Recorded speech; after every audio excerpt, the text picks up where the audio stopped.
I am 65. I used to believe family meant loyalty. At Easter dinner, my daughter-in-law threw a crystal wine glass at my face because I refused to house her bankrupt parents. It shattered on impact. Blood ran down my cheek. My son didn't help me. He called me selfish. I didn't argue. I didn't react. I drove myself to the emergency room. Then I made one phone call. They thought it was a family dispute. It was the beginning of something else. Thank you for being here. Drop your city or country in the comments so I know where this story is reaching tonight. And a quick note, parts of this story are dramatized for storytelling and learning purposes. Any similarity to real people or locations is purely coincidental, but the lesson is absolutely intentional.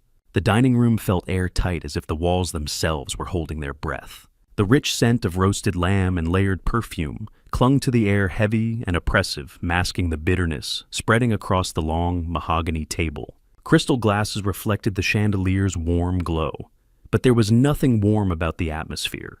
I sat at the head of the table, posture straight, hands resting calmly near my plate, watching the performance unfold. Across from me were not loved ones, but predators wearing the familiar faces of family. Trenton sat directly opposite, shoulder stiff, jaw tight, his gaze flickering anxiously between me and his wife. He looked like a man preparing to execute a plan he had rehearsed too many times in his head. Beside him, Camille radiated entitlement as naturally as she wore her designer pearls. Her chin was slightly lifted, eyes sharp and appraising, as though she were evaluating a piece of property rather than addressing her father-in-law. To my right sat Howard and Cynthia Reed, Camille's bankrupt parents. Once proud enough to boast about risky ventures and visionary investments, they now wore desperation like a second skin. After liquidating what little they had left, they were weeks away from eviction, yet there was no humility in their posture. They stared at me with the quiet calculation of scavengers assessing the strength of wounded prey. The silence before Trenton spoke was not polite. It was loaded. It was the kind of silence that precedes an ambush. Trenton cleared his throat fingers, drumming a nervous rhythm against the white linen tablecloth. He pushed his untouched plate aside and leaned forward, elbows braced on the table. He said they had been discussing the future, as though this were a collaborative family meeting. He explained that Howard and Cynthia were being forced out of their temporary apartment at the end of the month. Then he looked at me directly, firmly, and informed me that it was time for me to open my home to them. He did not frame it as a request. He presented it as a solution that had already been agreed upon by everyone but me. He reasoned that I lived alone in a 4-bedroom estate, and that it was unreasonable, even immoral, for one older man to occupy so much unused space while families struggled. He spoke about fairness, about compassion, about duty. His tone carried the authority of someone who believed compliance was inevitable. He expected me to lower my head, surrender my sanctuary, and quietly absorb the burden of two people who had never shown me the slightest trace of respect. I studied Trenton's face, then Camille's. What I saw was not concern. It was calculation. They did not see my home as the place where I had built decades of work and memory. They saw square footage, asset value, liquidity. In their eyes, I was no longer a father. I was a resource nearing expiration, an aging widower with more space than leverage. Slowly, I set my silver fork down. The metallic click against porcelain echoed in the strained quiet, sharper than any raised voice. I lifted my gaze and looked directly at my son. When I spoke, my voice was steady, stripped of emotion. No. I told him clearly that my home was a private sanctuary, not a public shelter. I said that Howard and Cynthia were responsible for their own financial collapse, and that I would not carry the consequences of their reckless decisions. My tone did not waver. There was no anger in it, only finality. The explosion was immediate. Trenton slammed both palms onto the table, rattling crystal glasses and fine china. His face contorted into open fury. He called me selfish, miserable, a hoarder of space and wealth. He accused me of having a heart made of stone. His voice rose, echoing off the high ceilings, as he demanded to know what kind of father refuses to help his own family in their darkest hour. He said I valued empty guest rooms and dusty antiques more than blood. He told me I deserved to die alone in my massive empty house. Camille leaned forward, feeding the blaze, her cheeks flushed, eyes burning with indignation. She jabbed a manicured finger in my direction and began listing every perceived injustice she believed I had committed over the years. She called me controlling, tight-fisted, manipulative. She accused me of using my financial stability to make them feel inferior. Her words were sharp and rehearsed, as though she had been waiting for the right moment to release them. Howard and Cynthia said nothing. They did not need to. Their silence functioned as endorsement. Their stillness signaled agreement. They watched the verbal assault unfold with grim satisfaction. In that moment, the final illusion of familial respect dissolved. Whatever fragile veneer had once existed between us was gone. Beneath it lay something raw and venomous, an entitlement so deep it no longer bothered to disguise itself as love. I did not raise my voice to compete with theirs. I remained seated, allowing the insults to roll over me. I memorized them. Every accusation, every distortion, every word intended to break me. When Camille paused for breath, I looked at her and said calmly that she was out of line. Then I turned to Trenton. I reminded him without theatrics that for the past 5 years, I had quietly subsidized his failing logistics company. I had kept him from bankruptcy court. I had absorbed losses he never acknowledged. I had shielded him from creditors who would have dismantled his operation within months. My assistance had not been public. It had not been paraded. It had simply existed. I told him that generosity has limits. My voice never rose. My posture never shifted. But something in my tone signaled a line had been drawn. They had come expecting surrender. What they received instead was refusal. And in that refusal, something fundamental changed. My refusal was the fracture point. The calm in my voice, the absence of fear, the simple word, no. Those were the final threads holding Camille's composure together. When she realized I would not bend, that I would not surrender my home or my will under collective pressure, something inside her snapped. The rejection did not merely anger her, it dismantled her. Her hand shot toward her crystal goblet. The stem was thick, the bowl wide, the glass heavy and expensive. It was filled nearly to the rim with dark red wine, the surface trembling from the force of her movement. There was a split second, a thin, fragile pause where reason might have returned. It did not. With a raw guttural scream that tore through the dining room, she hurled the goblet at my face. I had no time to react, no time to lift a hand in defense. The weighted base of the crystal struck me squarely on my right cheekbone, just beneath the eye. The sound was sharp and violent, a crack that seemed too loud for a private home. The goblet shattered on impact, exploding into shards that scattered across the mahogany table and onto the polished floor. A blinding surge of pain burst behind my eyes. It was immediate, white-hot, disorienting. Then came the warmth, thick, heavy, unmistakable. Blood streamed down my face, mixing with the spilled wine that splashed across my shirt and the wall behind me. Dark red bled into white linen, staining everything it touched. The shouting ceased instantly. The room fell into a crushing silence so complete it felt physical. Howard released a strangled, involuntary gasp.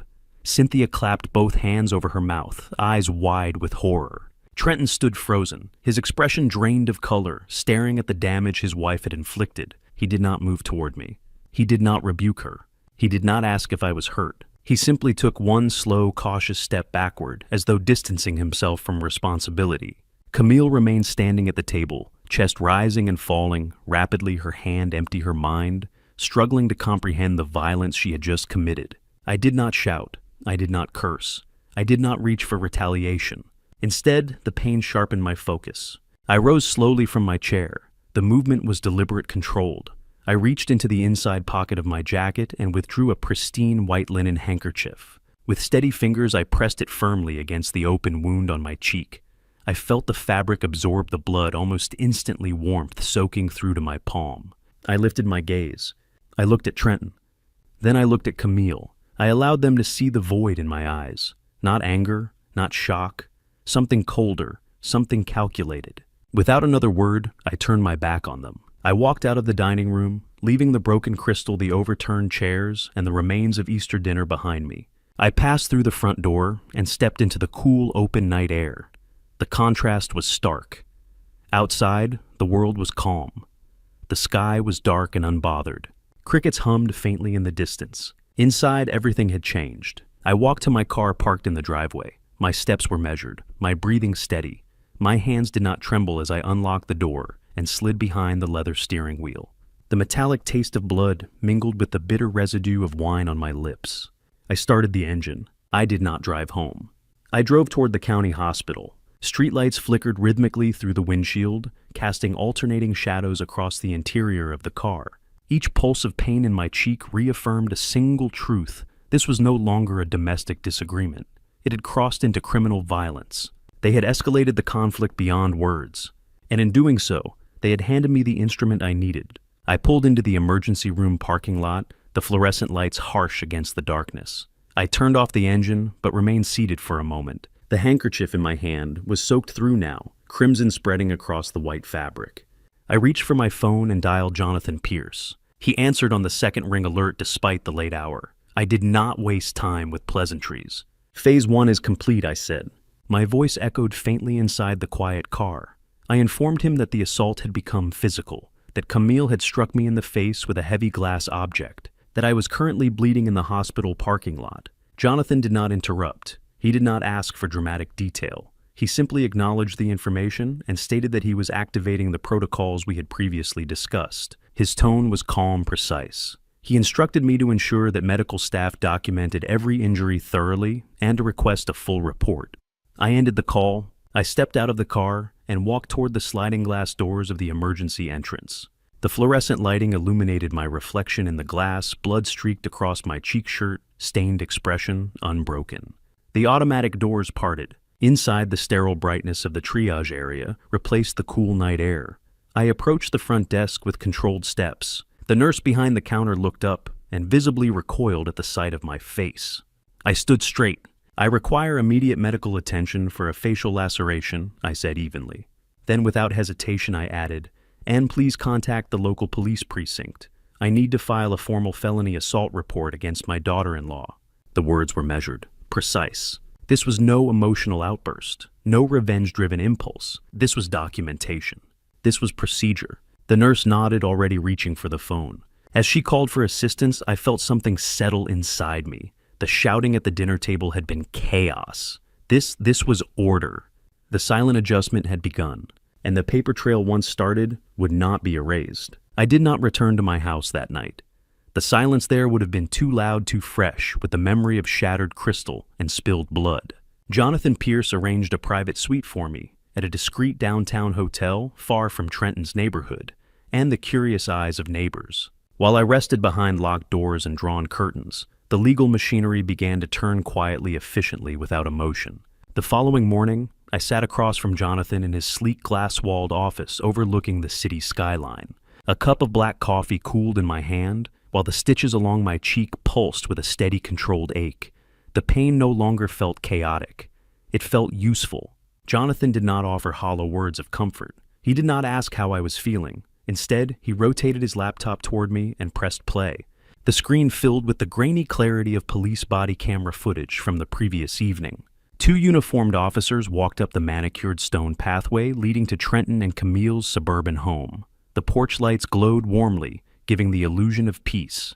Through the large front window, the camera captured a scene of absurd normalcy. Trenton, Camille, Howard, and Cynthia were seated at the dining table, sharing slices of gourmet cheesecake. They were laughing, forks clinked lightly against porcelain plates. Their faces were relaxed, satisfied. There was no sign of remorse, no sign of concern. They had sent me to the hospital bleeding, and yet they were celebrating dessert. They believed the confrontation had ended in their favor. They mistook my silence for weakness. They assumed I had retreated in defeat. What they did not know was that a night court judge had already signed a warrant for felony assault with a deadly weapon. On the screen, the lead officer raised his fist and knocked hard against the heavy oak door. The sound was deliberate and unyielding, echoing into the quiet suburban night. Inside, I saw Trenton pause mid-laugh. He frowned, dabbing his mouth with a napkin, irritation crossing his features. He rose from the table with visible annoyance rather than concern. In his mind, I suspect he assumed I had returned, perhaps to apologize, perhaps to negotiate. He walked toward the door with confidence, shoulders squared, prepared to deliver another lecture about my alleged selfishness. He opened the door and found himself staring into the impassive faces of two county sheriffs. Red and blue patrol lights flashed across his pale expression, bathing his features in alternating color. For a fleeting second, confusion flickered in his eyes. Then pride returned. Trenton puffed out his chest, attempting to reclaim authority. He asked what the officers wanted. He demanded to know why they were disturbing his family at such a late hour. The lead officer did not offer pleasantries. He did not acknowledge Trenton's tone. He simply shifted his gaze past Trenton's shoulder into the well-lit dining room and called out for Camille by her full legal name, instructing her to step forward and identify herself. On the screen, Camille froze halfway through a bite of cheesecake. The smug composure she had worn all evening dissolved instantly. Her fork hovered in the air before lowering slowly to the plate. Panic replaced arrogance. She stood unsteady. Trenton immediately moved to block the doorway, positioning himself between his wife and the officers as though he could physically shield her from consequence. He insisted that she had done nothing wrong. He described the incident as a minor family misunderstanding, exaggerated by an emotional old man. The lead officer did not engage in debate. He stepped across the threshold with quiet authority, forcing Trenton to stumble backward. The second officer followed closely, one hand resting calmly on his utility belt. They entered the dining room without hesitation. The mood shifted instantly. The polished wood table, the expensive china, the soft lighting, none of it offered protection. Howard and Cynthia shrank visibly in their seats, their confidence evaporating. The predatory posture they had displayed earlier vanished. They were no longer scavengers circling perceived weakness. They were witnesses to a power far greater than their own. The lead officer addressed Camille again this time, reading directly from the warrant clipped to his vest. His voice was steady, procedural, devoid of emotion. He informed her that she was under arrest for aggravated assault with a deadly weapon and felony elder abuse. The words seemed to hang in the air before landing with full force. Camille released a sharp, piercing shriek. She staggered backward, colliding with the edge of the mahogany table and knocking over a glass of water. She shouted that it was a lie. She insisted that I had attacked her. She demanded that Trenton intervene. Trenton fumbled for his phone, threatening to call the mayor, the police commissioner, anyone he believed might bend reality back in his favor. His voice rose brittle and desperate. The officers remained unmoved. The lead officer stepped forward and took Camille firmly by the wrist. His grip was controlled, practiced. With fluid efficiency, he guided her arm behind her back. The sound of steel handcuffs snapping shut echoed through the dining room. It was a sharp, decisive click. Camille's composure collapsed entirely. Tears streaked down her face as she struggled against the restraint, her designer dress wrinkling and twisting beneath the officer's hold. Her earlier rage was gone, replaced by raw disbelief. I watched the footage without blinking. The illusion of control had shattered, and the law had entered their sanctuary uninvited. The officers marched Camille out of the dining room, dragging her toward the front door. She dragged her feet, pleading and crying loudly, begging Trenton to save her.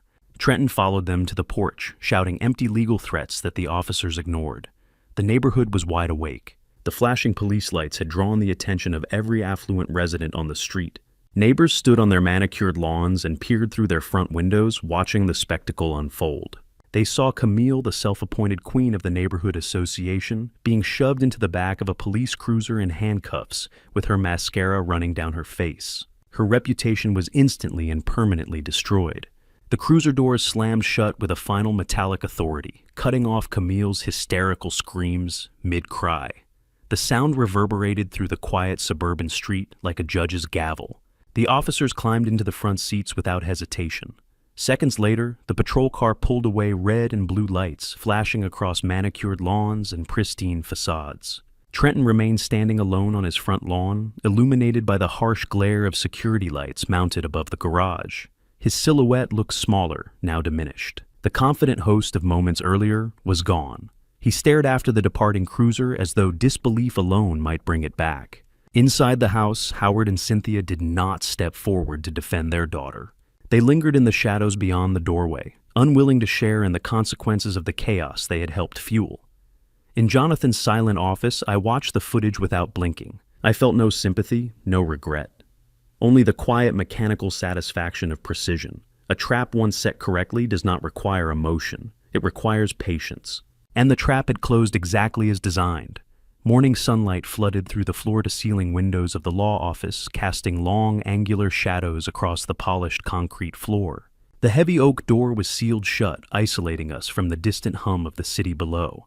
I sat in a high-backed black leather chair, my stitched cheek pulsing faintly, my phone resting in my palm. The screen displayed 12 missed calls and 3 unheard voice messages, all from Trenton. Jonathan sat across from me, behind his expansive mahogany desk, posture immaculate, hands folded neatly atop a fresh legal pad. He instructed me to place the phone in the center of the desk and activate the speakers so that the contents could be formally documented. I set the device down. The automated voice system echoed into the room. The first message was time-stamped 2 a.m. Trenton sounded breathless. His voice bounced faintly distorted by the cavernous acoustics of the county jail waiting area.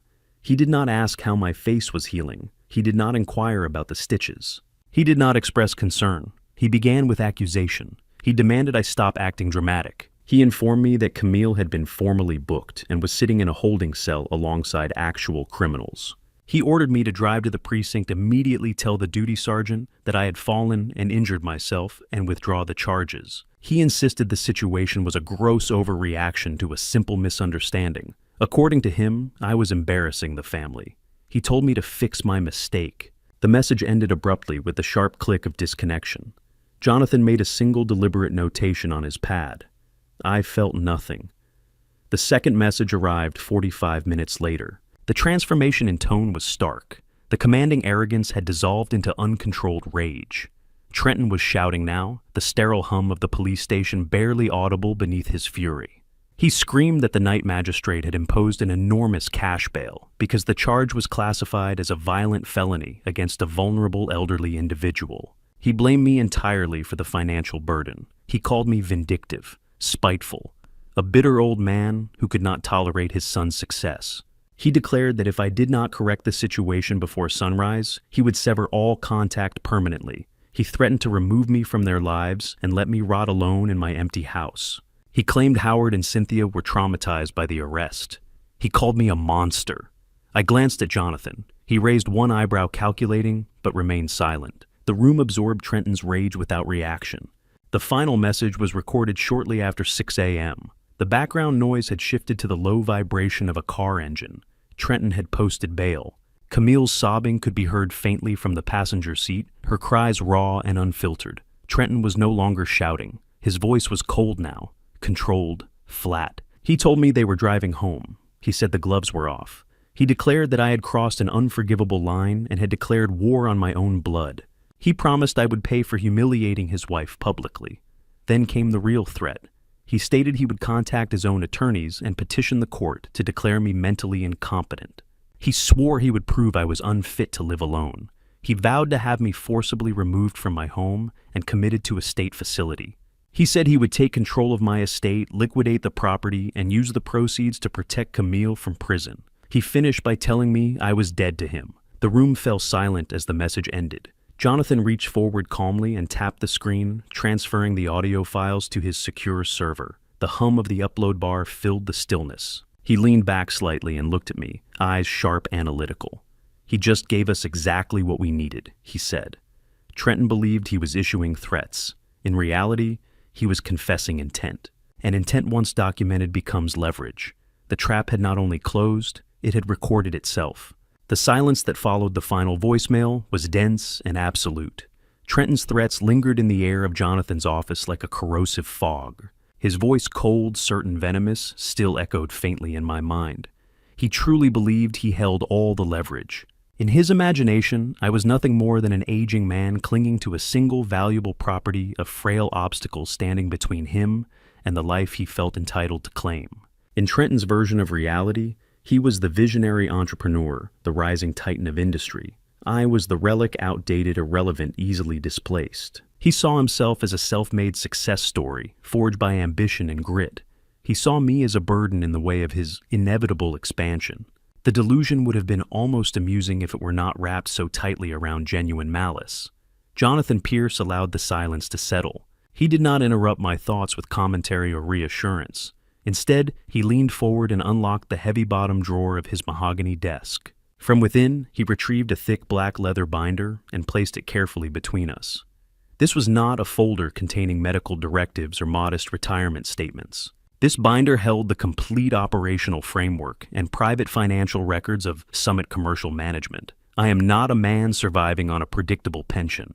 For 40 relentless years, I acquired, developed, and managed high-value commercial real estate throughout the state. I built a portfolio, methodically property by property, contract by contract. I structured it behind layered corporate trusts and holding entities designed for insulation and longevity. I never needed public recognition. I needed stability, leverage, and control.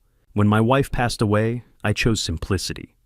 I remained in our family home. I drove an older vehicle. I wore practical clothes. I had no desire to broadcast wealth. There was nothing left to prove. But Trenton interpreted restraint as decline. He mistook discretion for weakness. He assumed that my quiet lifestyle reflected dwindling resources rather than disciplined abundance. Jonathan opened the binder and turned to its central tab. He slid a clean, crisp legal document toward me across the polished desk surface. It was the master lease agreement for a massive industrial warehouse complex on the southern edge of the city, the very facility from which Trenton operates his booming logistics enterprise. 5 years earlier, Trenton had walked into my living room wearing a tailored suit purchased on borrowed confidence. He demanded a substantial cash infusion to launch his delivery and warehousing company. He spoke to me with thinly veiled contempt, dismissing my conservative financial counsel as obsolete. He called himself a natural entrepreneur. He insisted I lacked vision. I refused to hand him unrestricted capital. I knew his arrogance would devour liquidity faster than revenue could replace it. But at that time, I still loved my son without condition. I wanted him to succeed even if he did not value my guidance. So, I intervened quietly. Through one of my holding companies, I purchased the warehouse complex he had been eyeing. Then, through Summit Commercial Management, I extended him a long-term commercial lease at a rate so far below market value, it bordered on absurd. The current market rate for that size facility in that location is $40,000 per month. Trenton pays $8,000. For 5 consecutive years, I have absorbed a $32,000 monthly deficit through my corporate structure. That deficit was not a clerical error. It was deliberate support. Every month, without recognition, without gratitude, without disclosure, I sustained his company. I have been the invisible foundation beneath his entire operation.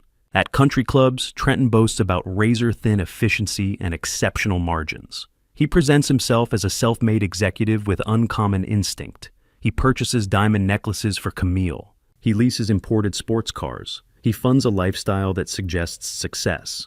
He believes the numbers on his profit and loss statements validate his genius. He does not realize those numbers are artificially stabilized by my silent subsidy. Without the reduced lease rate, his overhead would have crushed his margins within the first year. Without my intervention, creditors would have dismantled his operation long ago. The franchise he parades as proof of superiority is structurally dependent on generosity he now repays with threats. His empire is not steel and concrete. It is paper and illusion, and illusions collapse the moment reality withdraws support. Jonathan closed the binder slowly. Trenton believes he declared war. What he has actually done is threaten the architect of the very ground he stands upon, and foundations once removed do not negotiate. Jonathan lifted a silver pen and tapped the final paragraph of the master lease agreement. The gesture was small, almost casual, but the implication was enormous. His pen rested directly on the stringent morality and default provisions we had embedded deep within the original contract clauses drafted with precision, buried beneath layers of dense legal language. Trenton had believed he was negotiating from a position of strength when he signed that lease 5 years ago. Convinced he had outmaneuvered a struggling corporate landlord, he rushed through the documents without retaining competent counsel. He skimmed, assumed, and signed. In his arrogance, he agreed to a provision granting the landlord immediate and uncontested termination rights if the primary tenant or any immediate family member became subject to violent criminal charges. He never imagined that clause would apply to him. By allowing Camille to assault me and subsequently face felony charges, Trenton had triggered the very mechanism that would dismantle his own enterprise. The destruction of his company was not emotional, it was contractual. He had unknowingly signed his own financial execution order, and the architect of that consequence was seated across from me in a quiet law office. I studied the bold, overconfident signature at the bottom of the page. My son's name written with flourish and certainty now bound him to the outcome he never foresaw. He had declared me mentally unfit. He had attempted to weaponize the probate court to seize my home and liquidate my estate in order to shield his wife from prison. He intended to dismantle my life entirely. I looked up at Jonathan. "Draft the eviction notice," I said evenly, "and the lease termination documents." My instructions were deliberate. The papers were not to be emailed, not couriered casually. They would be printed on premium heavy stock paper and placed inside a sealed unmarked envelope. I would deliver them personally. The lifeline that had sustained him for 5 years, the silent subsidy that preserved his illusion of success, was officially severed. I remained at the hotel for 2 additional days. I did not contact Trenton. I did not respond to his calls. Silence can be more destabilizing than confrontation. I knew his temperament well. Arrogance rarely tolerates uncertainty. Backed into a corner by criminal charges and unaware of the financial collapse advancing toward him, he would react predictably.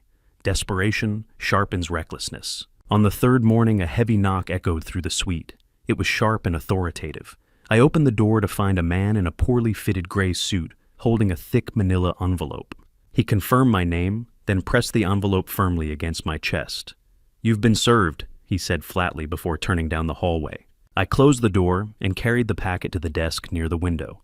The wax seal cracked cleanly under my thumb. Inside was a substantial stack of legal documents stamped with the bold red insignia of the county probate court. Trenton had escalated. He had filed an emergency petition seeking temporary medical conservatorship. I read the petition slowly, my expression unchanged. He was asking a judge to strip me of my autonomy and transfer control of my healthcare and finances to him. The narrative he constructed was elaborate. He alleged severe and rapidly progressing dementia. He claimed I suffered from paranoid delusions and episodes of violent self-harm. Most grotesque was his distortion of the Easter dinner incident. According to his sworn statement, Camille had not attacked me. Instead, he asserted that I had experienced a psychotic break and smashed the crystal goblet into my own face while verbally abusing them. He portrayed himself as a burdened, exhausted son, seeking court intervention to protect his unstable father from further harm. It was malicious fiction, carefully composed. To obtain an emergency order, the court required medical validation. Trenton had anticipated that requirement. Attached to the petition was a sworn affidavit from a licensed psychiatrist. I recognized the name immediately.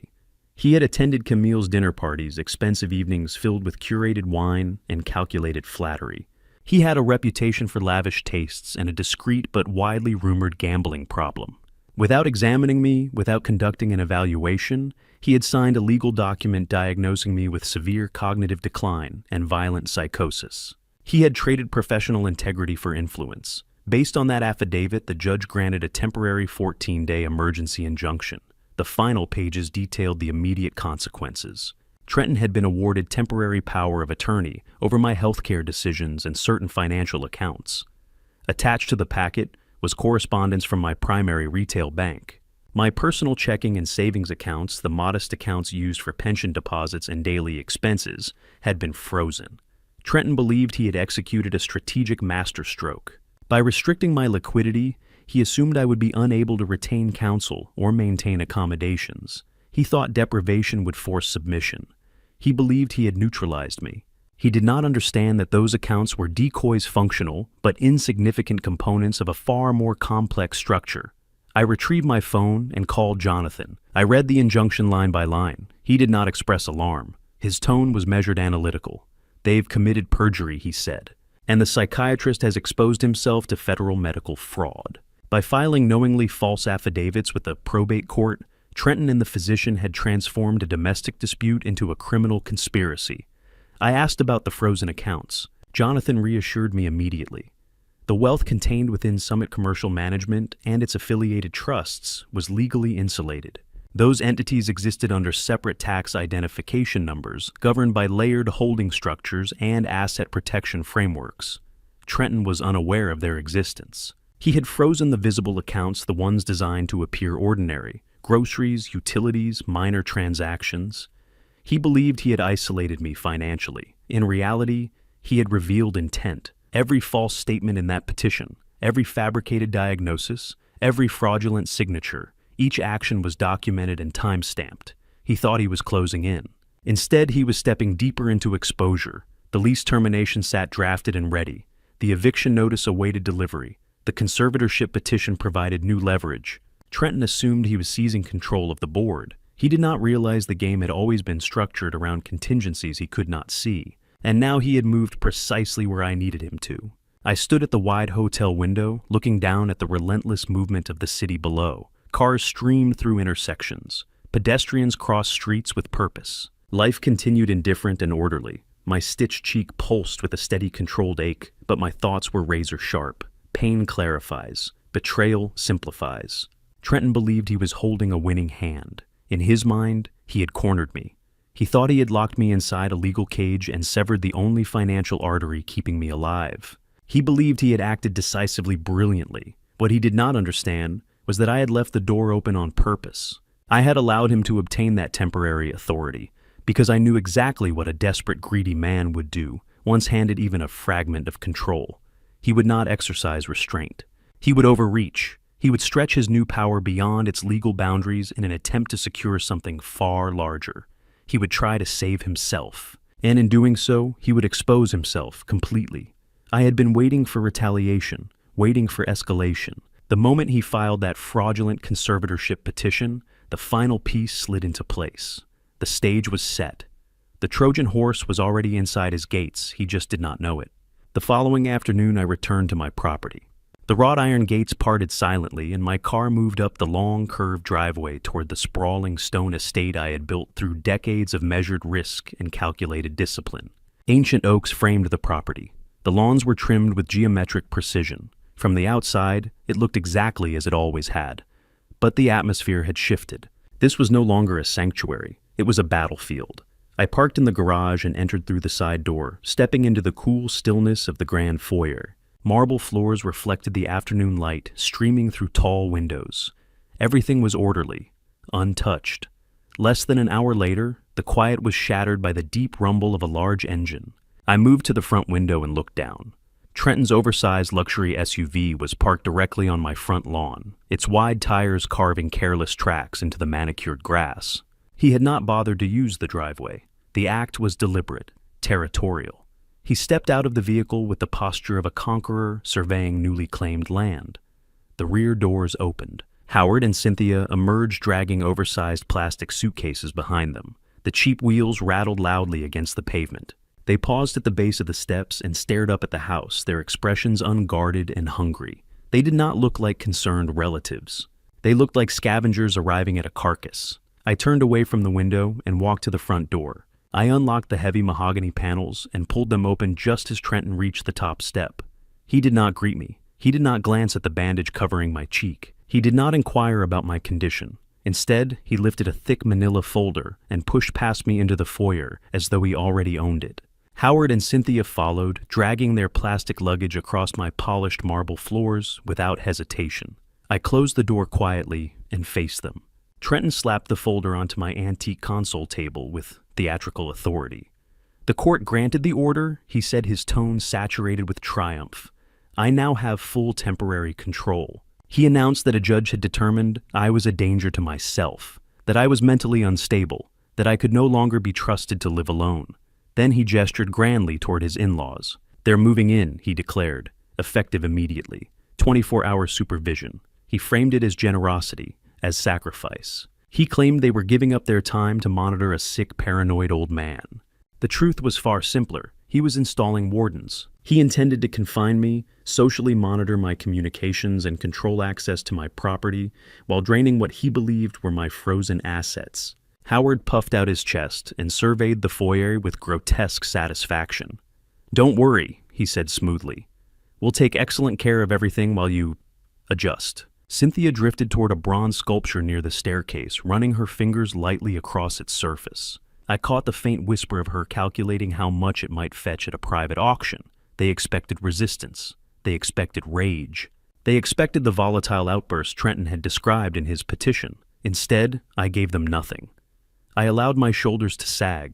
I introduced the faintest tremor into my hands. I lowered my gaze to the marble floor. When I spoke, I let my voice thin and rasp. "I'm very tired," I said quietly. "My head hurts. I just want to rest." I did not challenge the court order. I did not demand they leave. I did not protest. I nodded slowly as if confused. I shuffled slightly as I turned away, imitating the disorientation Trenton had sworn under oath defined me. The performance was seamless. Behind me, I felt the immediate shift. Trenton exhaled sharply relief, disguised as dominance. Howard's posture relaxed. Cynthia's nervous energy transformed into indulgent curiosity. Trenton laughed, short, sharp, satisfied. "Take the guest suites on the east wing," he told Howard and Cynthia. "Make yourselves comfortable." He instructed them to lock the exterior doors, to monitor my movements, to ensure I did not wander and embarrass the family again. He spoke about me as if I were an aging animal in need of containment. He believed he had broken me. He thought the sight of an official court order had crushed the last of my resistance. I moved slowly toward the sweeping staircase. My hand gripped the wooden banister firmly, not from weakness, but to maintain the illusion. Each step was measured and heavy. At the top landing, I paused briefly, then continued down the long hallway toward my master suite. The corridor was silent, controlled. Once inside my bedroom, I closed the heavy oak door carefully. Then, I turned the deadbolt. The metallic click echoed through the room, solid, final, deeply satisfying. For the first time that day, I allowed my shoulders to straighten. The tremor vanished. My breathing stabilized. They believed I was contained. They believed they were in control. But they had just moved into a structure whose foundation they did not understand. They thought they had invaded my sanctuary. In truth, they had entered my arena. And the door they had walked through so confidently was already closing behind them.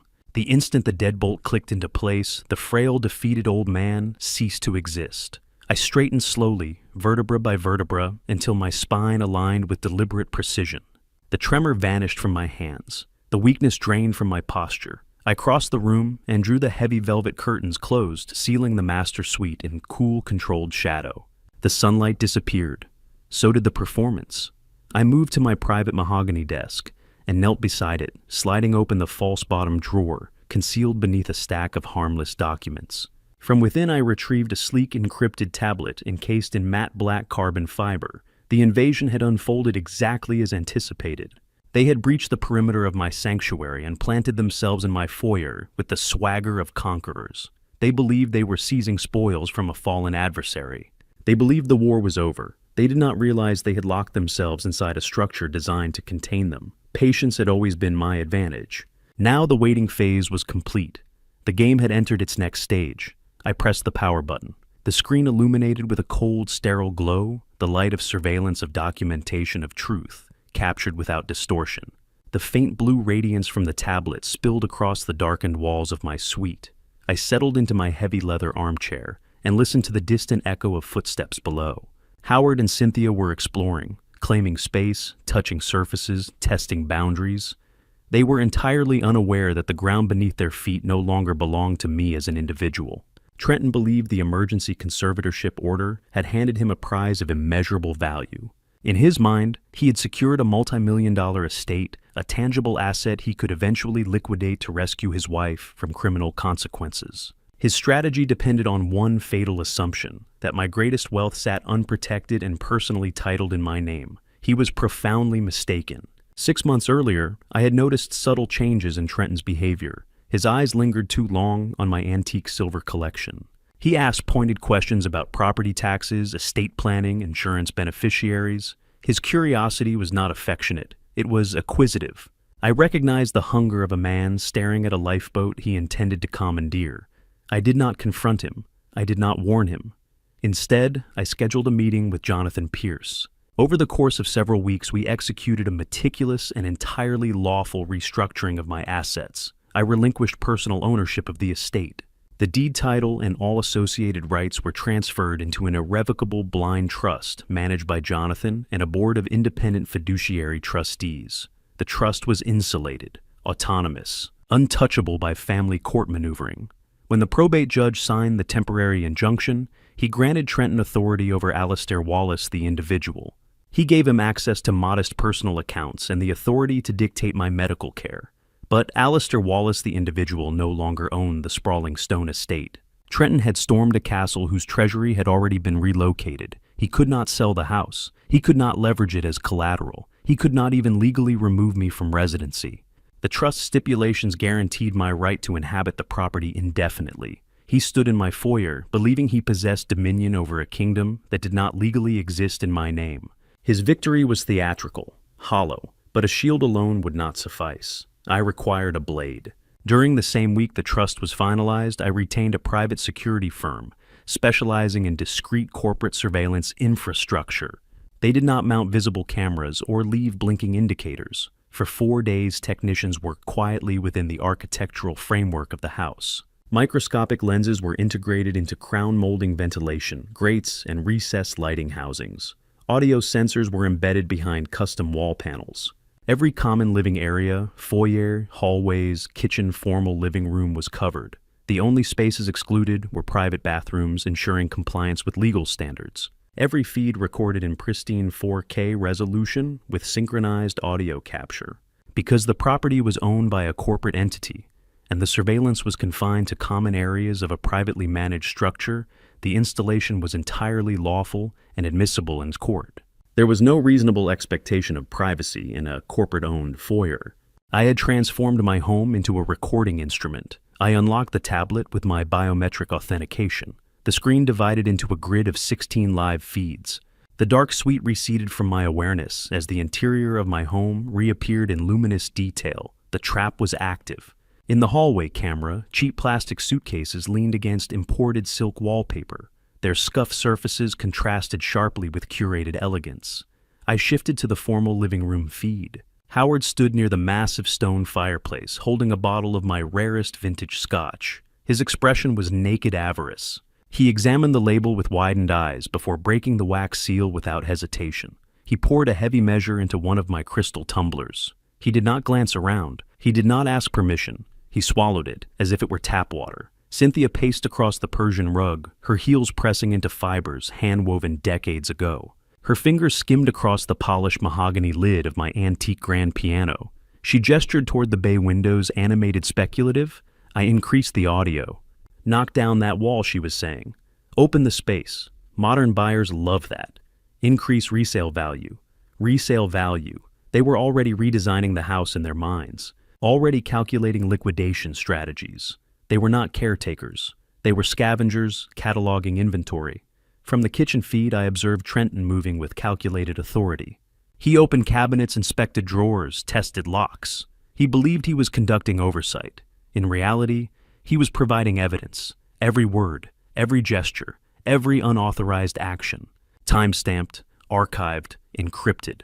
They believed I was upstairs deteriorating. They believed medication and legal documents had neutralized me. They believed they had forced entry into an aging man's declining world. Instead, they were actors on a stage they did not know existed. I leaned back in the chair tablet, balanced steadily in my hands.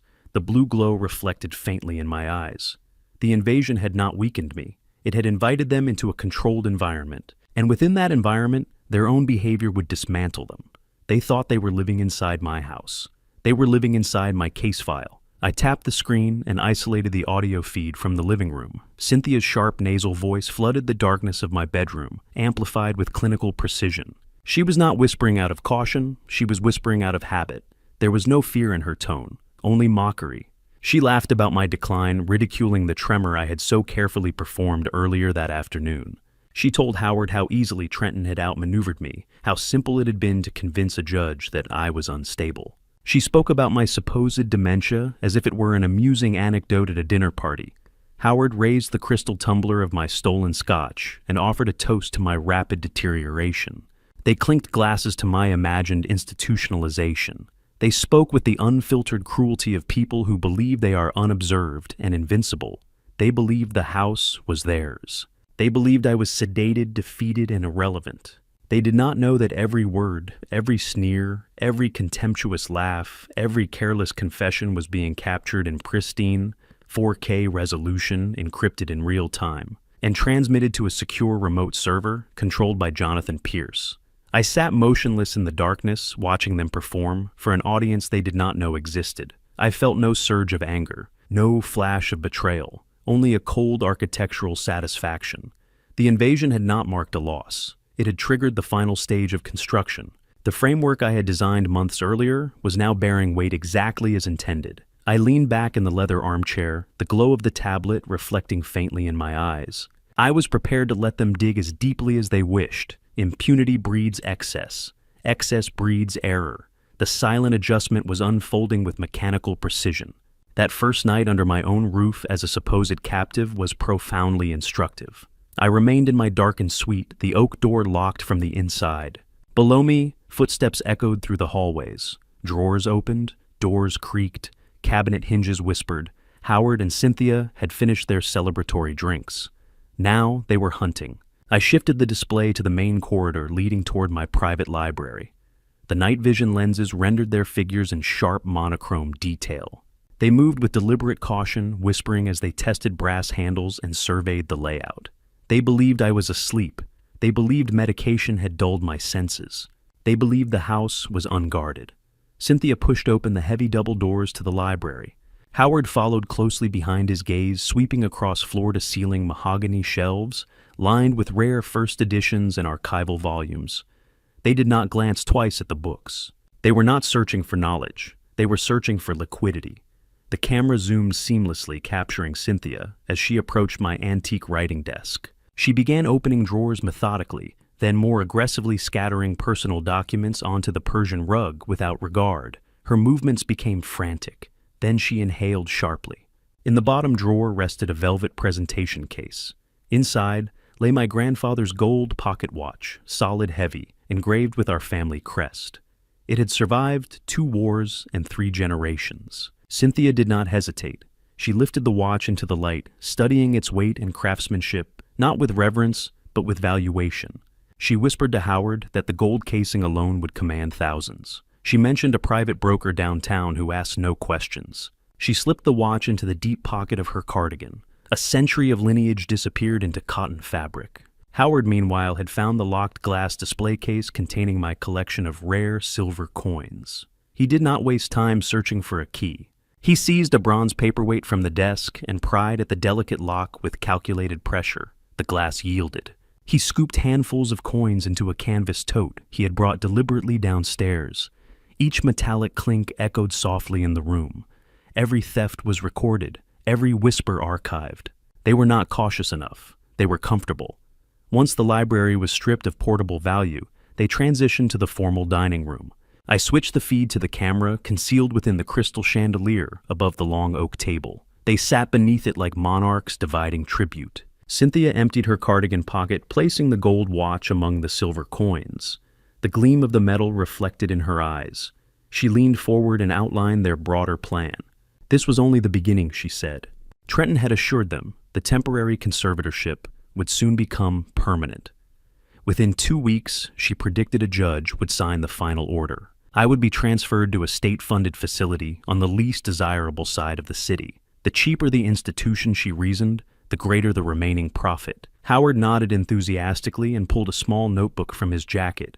He began calculating. He estimated the market value of the estate, the resale value of the antique furniture, the potential liquidation of artwork and collectibles. He speculated about the balance of the frozen checking accounts. Once I was secured, they would negotiate a percentage with Trenton Compensation, as they saw it, for assisting in the transition. They discussed my institutionalization with the tone of contractors reviewing renovation plans. No hesitation, no conscience. The microphone embedded above them captured every syllable with crystalline clarity. I listened as they plotted my confinement and financial erasure. The weakness I had portrayed earlier was nowhere within me now. What remained was something colder, more durable. Iron. I pressed the record icon, saving the full session to Jonathan's secure cloud repository. Redundant backups activated automatically. Timestamps. Authentication codes. Chain of custody documentation. The evidence was comprehensive. This was no longer a bitter family disagreement. It was a recorded conspiracy. Grand theft. Elder abuse. Fraudulent conservatorship. Because the estate was owned by a corporate trust, their theft constituted corporate larceny, a charge far more severe than petty domestic theft. They were not stealing from an old man. They were stealing from an entity protected by corporate law. And they were confessing as they did it. After cataloging their spoils, they extinguished the dining room lights and returned to their assigned guest suites. They moved through the house with the smug ease of people convinced of permanent control. They did not glance at ceilings. They did not suspect the molding. They did not question the air vents. I watched them retreat satisfied. Then I powered down the tablet. The room returned to darkness. I lay back on the bed, not seeking sleep, but stillness. The scavengers had entered the snare. Now I needed only one more miscalculation. Trenton would provide it. He always did. And when he did, the final piece would lock into place. The sun had barely risen when I opened the door to my master suite. A pale wash of morning light filtered through the high windows at the end of the hallway. The house was silent, profoundly, luxuriously silent. Howard and Cynthia, fatigued from a night of looting my library and celebrating with my finest liquor, were undoubtedly still asleep in the east wing, cocooned in linens they had not earned. I began my descent down the sweeping staircase, one deliberate step at a time. My hand gripped the polished banister, my shoulders curved inward, my gait slow and uneven. Even alone, I maintained the performance. A truly convincing illusion is never abandoned too early. If a door cracked open upstairs, if an eye watched from the shadows, they would see exactly what Trenton had described, to the court a fragile, diminished old man struggling with gravity and age. The marble foyer felt cool beneath my slippers. I crossed it without haste and unlocked the heavy front door, stepping into the crisp, clean air of early morning. The estate grounds were quiet. The oaks stood unmoving. Dew clung to the manicured grass, scarred the previous afternoon by Trenton's tires. My destination was the brick mailbox at the far end of the winding driveway. Trenton had instructed his in-laws to monitor my movements, but vigilance requires discipline, and scavengers by nature prefer ease over effort. Dawn is not their preferred hour. I walked slowly down the driveway, leaning slightly forward as though burdened by fatigue. When I reached the mailbox, I opened the iron door and sifted through the usual clutter: utility statements, glossy catalogs, unsolicited offers. Then I saw it. A thick priority envelope bearing the insignia of a prominent national commercial bank. It was addressed to Trenton Wallace. My home address was listed as his primary financial residence. The weight of the envelope felt substantial in my hand. I slid it quietly into the deep pocket of my robe and closed the mailbox with measured care. The return walk up the driveway was equally deliberate. My steps remained uneven, my breathing controlled. The illusion held. Inside, I secured the front door and climbed the staircase once more. Back in my master suite, I turned the deadbolt. The metallic click was soft but reassuring. I approached my mahogany desk and switched on the small brass reading lamp. Its warm pool of light cut through the dimness. I retrieved the envelope and opened it with a silver letter opener slicing cleanly along the sealed edge. I removed the contents and spread the documents across the leather writing surface. It was a formal notification of commercial loan approval and immediate disbursement. I scanned the pages, slowly absorbing each clause, each figure, each signature. A cold smile formed at the edge of my mouth. Trenton had moved quickly. The moment he secured temporary conservatorship authority, he had gone to a major financial institution and executed the plan he must have been contemplating for months. The bank had approved a $200,000 commercial line of credit. The funds had already been wired directly into the primary operating account of his logistics company. The desperation was transparent. His franchise had been hemorrhaging cash. Legal fees for Camille's felony defense were mounting. He needed liquidity immediately. But banks do not distribute $200,000 to a distressed enterprise without collateral. I turned to the second page.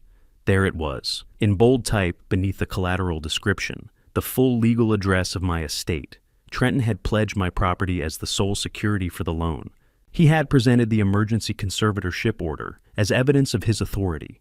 He had likely sat across from a complacent loan officer, displayed stamped court papers, and spoken confidently about asset control. He believed he had found a brilliant legal shortcut. In his mind, temporary authority over my personal affairs translated into unfettered power over real property. He imagined himself a strategist leveraging dormant capital to secure his failing empire. But he had misunderstood one critical fact. The conservatorship granted him authority over assets titled directly to Alistair Wallace the individual. The estate was not. 6 months earlier, the deed had been transferred into the ownership of Summit Corporate Holdings, a legally distinct corporate entity governed by an irrevocable blind trust. Alistair Wallace no longer owned the house. Trenton had pledged collateral he did not legally control. He had walked into a federally insured bank and signed documents encumbering property that belonged to a protected corporate trust. That was not a civil misunderstanding. That was bank fraud. By submitting false representations regarding asset ownership, he had intentionally misled a financial institution. By accepting an interstate electronic transfer of $200,000 under fraudulent pretenses, he had also triggered federal wire fraud statutes. These were not technicalities. They were prosecutable felonies, mandatory sentencing guidelines, federal jurisdiction, asset seizure. Trenton had escalated his misconduct from domestic manipulation to federal crime. He had constructed the trap himself, bolted it shut, and stepped inside. I leaned back in my chair and examined the signatures at the bottom of the agreement. His handwriting was bold, assured. He had believed he was securing salvation. Instead, he had authored his own indictment. There would be no plausible deniability. The loan documentation explicitly referenced the property address. The conservatorship order attached to the application did not confer real estate authority. Any competent forensic review would identify the discrepancy immediately. He had lied, and he had done so in writing. I reached for my encrypted tablet and activated the high-resolution camera function. Carefully, methodically, I photographed each page of the loan package. Every figure was captured in sharp clarity. The signatures were legible, the collateral description unmistakable. I ensured the metadata recorded time and location. I encrypted the image files and attached them to a secure transmission addressed to Jonathan Pierce. My message was brief. The fraud is complete. Initiate federal referral. I pressed send. The files transmitted through multiple layers of encryption to Jonathan's secured server. From there, they would move quietly and lawfully into the appropriate channels. This was no longer a matter for probate court maneuvering or civil dispute. This was a federal investigation waiting to be opened. Trenton had believed he was leveraging my estate to preserve his crumbling enterprise. Instead, he had leveraged himself. He thought he was buying time. He had purchased prison. I powered down the tablet and sat in the quiet glow of the reading lamp. Upstairs, beyond thick walls and locked doors, Howard and Cynthia still slept. Trenton likely believed the loan funds were stabilizing his company at that very moment. None of them understood what had already begun. The evidence was documented, the conspiracy recorded, the fraud executed, and now the next move belonged not to me, but to the federal government. I turned off the brass reading lamp and allowed the room to fall into shadow. The dull ache in my stitched cheek had faded into numbness. Pain had been replaced by clarity, cold surgical certainty. Downstairs, the scavengers would soon awaken, ready to resume their looting and rehearse their plans for my institutional burial. They had no idea that their future was already collapsing beneath them, legally, irrevocably, and with precision. Just before noon, I slipped from the house without ceremony. I avoided the heavy front entrance and exited through the rear conservatory, moving silently along the tiled floor. Beyond the glass, Howard and Cynthia sat on the patio furniture, issuing sharp instructions to my landscaper about the rose bushes as if they owned the soil. They were loud, entitled, intoxicated by proximity to wealth that was never theirs. The gardener nodded politely, enduring their demands. They barked orders at a man whose salary came from me. I followed the narrow gravel path that led to the discreet service gate at the back of the property. An unmarked black sedan idled quietly beyond the hedge. My driver stepped out only briefly to open the rear door. Once inside, I straightened my spine. I adjusted the cuffs of my tailored charcoal suit and loosened the posture of frailty I had worn since the conservatorship order. The broken old man vanished. I was no longer prey inside my own walls. I was the strategist en route to the command center. Financial district, I instructed. The private elevator opened directly into Jonathan Pierce's secured conference suite, a room designed not for discussion, but for dismantling. It was windowless and soundproof, dominated by a long, black granite table and a wall of digital displays. Jonathan stood near the head of the table. Beside him was a man I did not recognize, lean, sharply dressed with eyes that scanned like a forensic instrument. Vincent, Jonathan said. Forensic accounting. Vincent offered no pleasantries, only a measured nod. His attention was already fixed on the screens. The war room was active. Jonathan tapped a remote, and the largest monitor illuminated with high-definition footage from my home. The library appeared in crisp detail. Cynthia rummaged through drawers. Howard pried open the coin cabinet. The gold pocket watch glinted beneath the lamp as it disappeared into her cardigan pocket. We watched without commentary. Vincent's fingers moved rapidly across his keyboard, cross-referencing inventory manifests from the trust's insurance registry. Market values populated the side panel: gold weight coin, rarity estimated resale value. Felony grand larceny threshold exceeded, he said evenly. Jonathan printed still images of their faces, frozen mid-theft, illuminated by the stolen silver. He slid the photographs into a thick red folder. They were no longer arrogant interlopers. They were defendants. The second monitor displayed court records from Camille's arraignment. Jonathan highlighted specific language in the bail order. Because the charge was a violent felony against an elderly family member, the court had imposed strict release conditions. A mandatory restraining order prohibited Camille from approaching within 100 feet of me or engaging in any threatening conduct. Any violation would trigger immediate revocation of bail. No warnings, no fines, immediate incarceration. Jonathan printed the conditions and added them to the folder. Camille stood unknowingly on a pressure plate. The third monitor displayed the loan documentation I had intercepted that morning. Vincent enlarged the relevant sections. Here was the collateral clause. Here was the estate address. Here was Trenton's signature. Vincent spoke without emotion as he explained the implications. Trenton had pledged property he did not own. He had misrepresented asset authority to a federally insured bank. He had authorized an interstate electronic transfer of $200,000 under false pretenses. That's wire fraud, Vincent said. Bank fraud as well. Federal jurisdiction. He printed the loan agreement, the conservatorship attachment, and the wire confirmation receipt. Each page was stamped and cataloged. Jonathan arranged the evidence methodically on the granite surface. First, documented theft by Howard and Cynthia. Second, Camille's restrictive bail conditions. Third, Trenton's federal financial crimes. He assembled the documents into a heavy leather binder. This was not a defensive case. It was an indictment waiting for delivery. Jonathan closed the binder and looked at me. "We can initiate arrests immediately," he said. "Your decision." I placed both hands on the granite table. "I don't want quiet arrests," I replied. I wanted accountability visible. I wanted Trenton to experience the same public humiliation he had engineered for me. I wanted Camille's illusion of social superiority shattered in full view. "We wait," I said. "Coordinate with local deputies and federal agents. We move when he provides an audience." Jonathan nodded. Understood. The binder was secured. The machinery was primed. I returned to the estate under the cover of early evening. I re-entered through the rear path and slipped upstairs unnoticed. The master suite door locked behind me once again, restoring the illusion of captivity. The house felt subdued. Howard and Cynthia had likely exhausted themselves cataloging my possessions and retired to their appropriated guest rooms. I placed the leather binder inside the hidden floor, safe beneath my wardrobe. The evidence rested inches below the floorboards, complete, irrefutable, patient. It did not take long. Heavy footsteps echoed in the hallway outside my door, measured, confident, theatrical. They stopped directly in front of the suite. There was a faint rustle of glossy paper. Something slid beneath the door, coming to rest near my shoes. I did not bend to retrieve it immediately. Trenton leaned close to the door. He did not knock. His voice filtered through the wood in a low, deliberate whisper, sharpened with cruelty.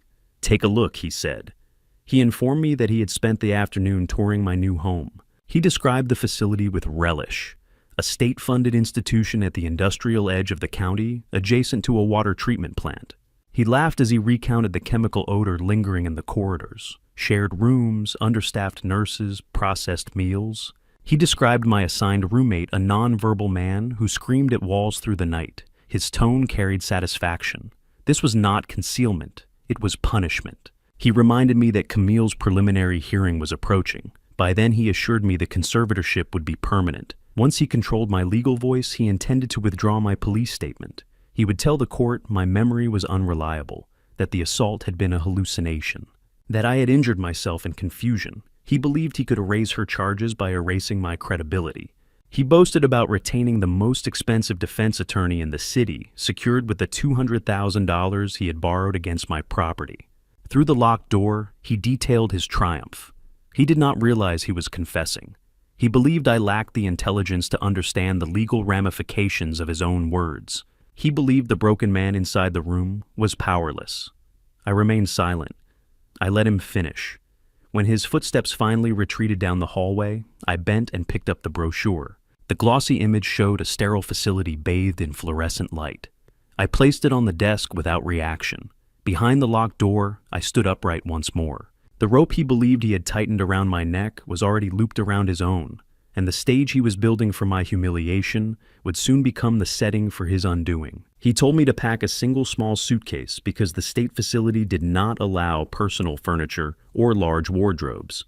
He said he was bringing a moving crew in 3 days to clear out my bedroom and begin staging the house for a rapid commercial sale. He imagined out loud how much money the estate would fetch on the open market and how perfectly that cash would fund his failing logistics company. He ended his monologue by telling me that this was the absolute consequence of my selfishness.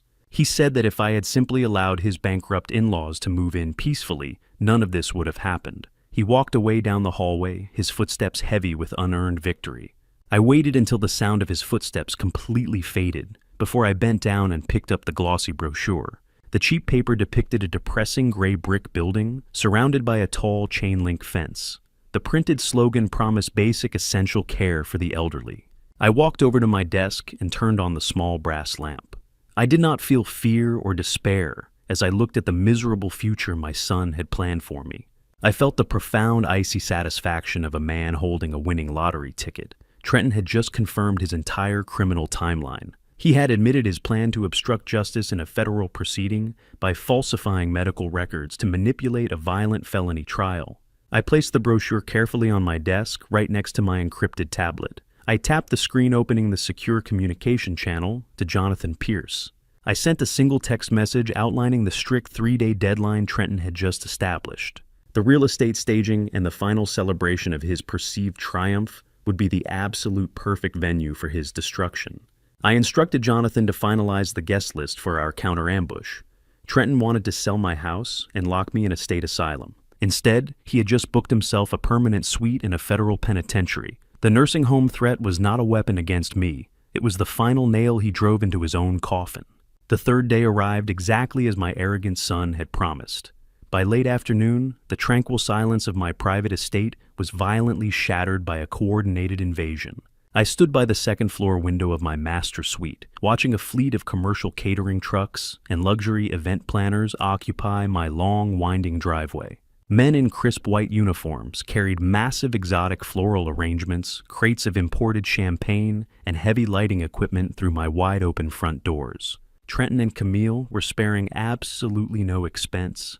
They were pulling out all the stops to celebrate their fabricated victory and cement their new status among the city elite. They had invited their entire social network, including wealthy shallow friends, prominent business associates, and fellow members of their exclusive country club. They were hosting a grand high society housewarming party in a massive stone estate they did not own to celebrate a vast wealth they had systematically stolen. The heavy thumping of bass from a live band began to vibrate through the floorboards just as the sun began to set. Heavy, deliberate footsteps approached my bedroom door. The brass handle turned, but the solid oak remained firmly shut because my deadbolt was engaged. I walked over, unlocked the mechanism, and pulled the door open. Trenton stood in the hallway wearing a brand new bespoke tuxedo that fit him perfectly. He looked me up and down with an expression of profound, unvarnished disgust. He did not see a father. He saw a pathetic, embarrassing obstacle. He told me that his very important guests were beginning to arrive and that he could not risk a mentally unstable old man wandering downstairs and ruining the aesthetic of the evening. He ordered me to stay absolutely silent, to keep my television turned off, and to not even think about knocking on the door. He explicitly stated that if I caused any kind of scene or upset Camille during her special celebration, he would personally ensure my immediate physical transfer to the miserable state asylum before midnight. He leaned in close, his breath smelling of expensive scotch, and told me to enjoy the sound of my betters enjoying my former life. Without waiting for a single word of response, he reached out, grabbed the heavy brass handle, and forcefully pulled the door shut.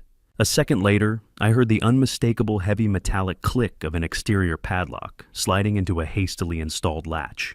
My own son had physically bolted me inside my bedroom. He had literally turned my private sanctuary into a locked holding cell, so he could parade around my elegant living room without the inconvenient reminder of the man he was currently destroying. I did not bang on the door. I did not raise my voice. Panic would have validated the narrative they had constructed about me. Instead, I turned away from the sealed oak barrier, crossed the room with measured calm, and took my seat behind the mahogany desk. I activated the encrypted tablet. 16 high-definition security feeds flared to life, at once casting a cold blue glow across the dark walls of my suite. The transformation of my own home was almost grotesque in its extravagance. Every shimmering surface below had been financed directly or indirectly through federal bank fraud and calculated deceit. The formal mahogany dining table, where my blood had dripped onto polished wood only days earlier, had been converted into a grotesque display of indulgence. Towering silver tiers overflowed with beluga caviar. Platters of raw oysters rested on crushed ice, sculpted into elegant swans. Crystal bowls reflected chandelier light like shards of ice. The same room that had witnessed violence now performed wealth. In the grand foyer, a live jazz quartet played soft, velvety melodies designed to elevate the illusion of refinement. Their music floated effortlessly over the loud, confident chatter of nearly 100 well-dressed guests. Laughter rose in waves. Champagne glasses clinked in celebration.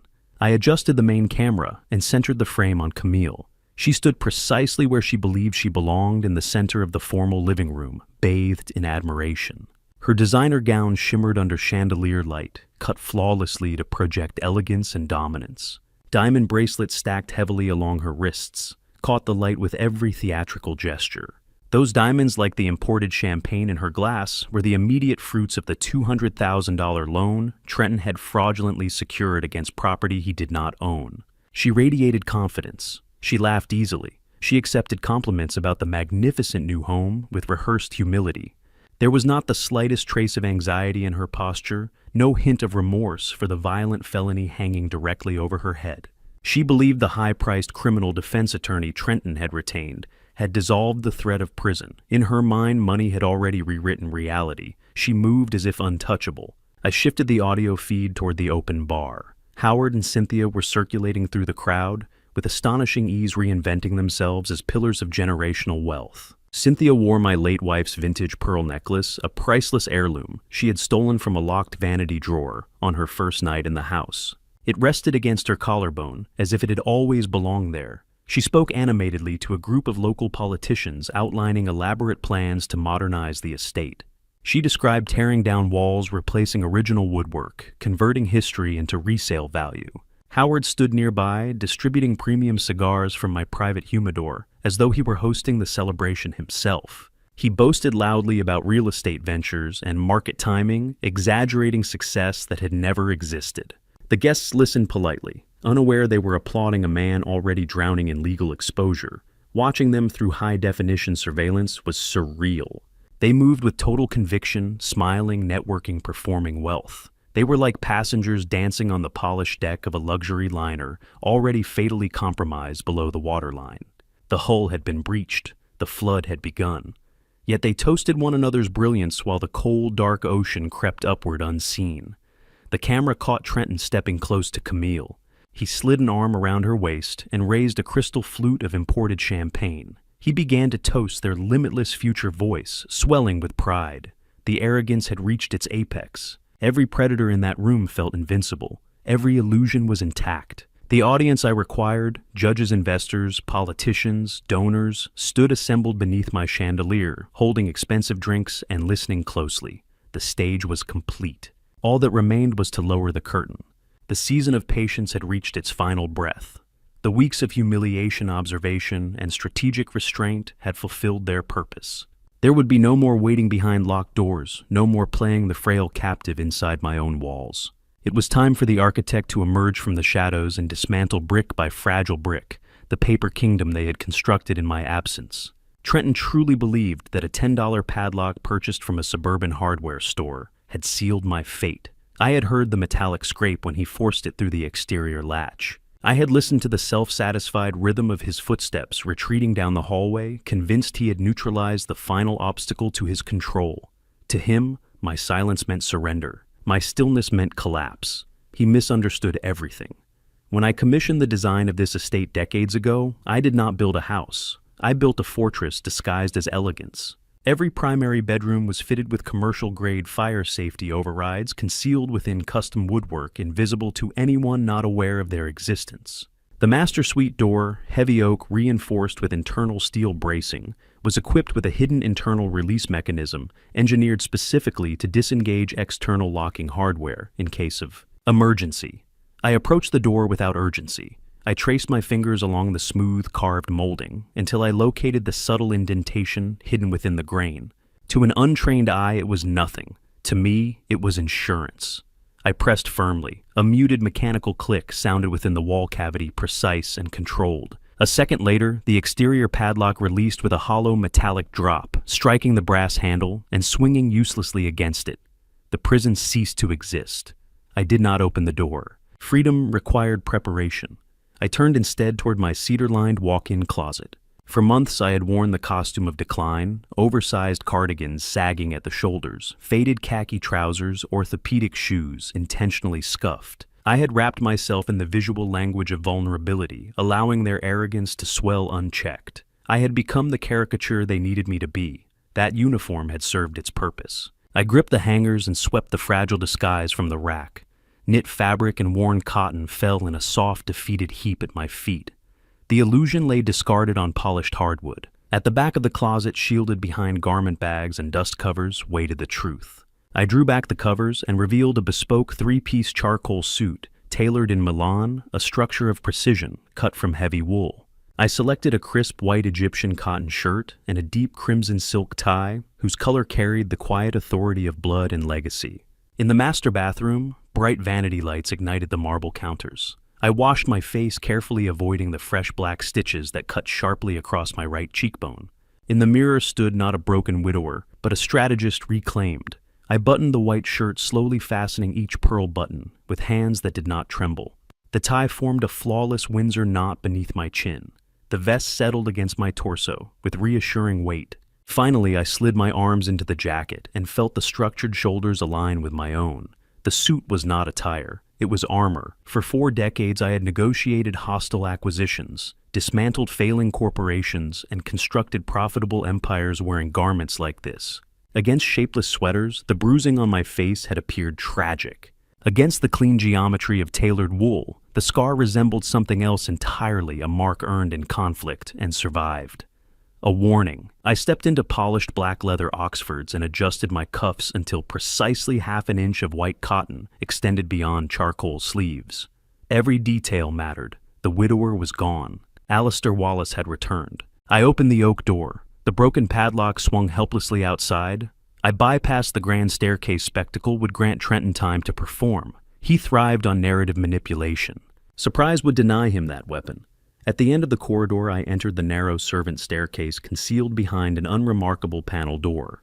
The wooden steps descended steeply, insulated from the main living areas. Designed for invisible movement, it offered exactly what I required. As I moved downward, the vibration of bass and brass filtered through the walls. The jazz quartet below played enthusiastically. Laughter rolled upward. 100 guests celebrated under chandeliers, raising glasses to my son's perceived triumph. Their noise cloaked my descent.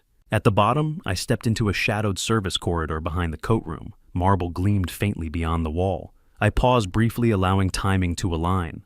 8 o'clock precisely. I entered the vestibule. The massive front doors were closed, containing the noise of indulgence. Through frosted side panels, I observed silhouettes of vehicles gliding silently into the circular driveway. No sirens, no flashing lights. Containment required subtlety. I grasped the brass handles and pulled the doors wide. Cool night air flowed inward. On the porch stood Consequence. Jonathan Pierce occupied the center, immaculate in navy leather briefcase in hand.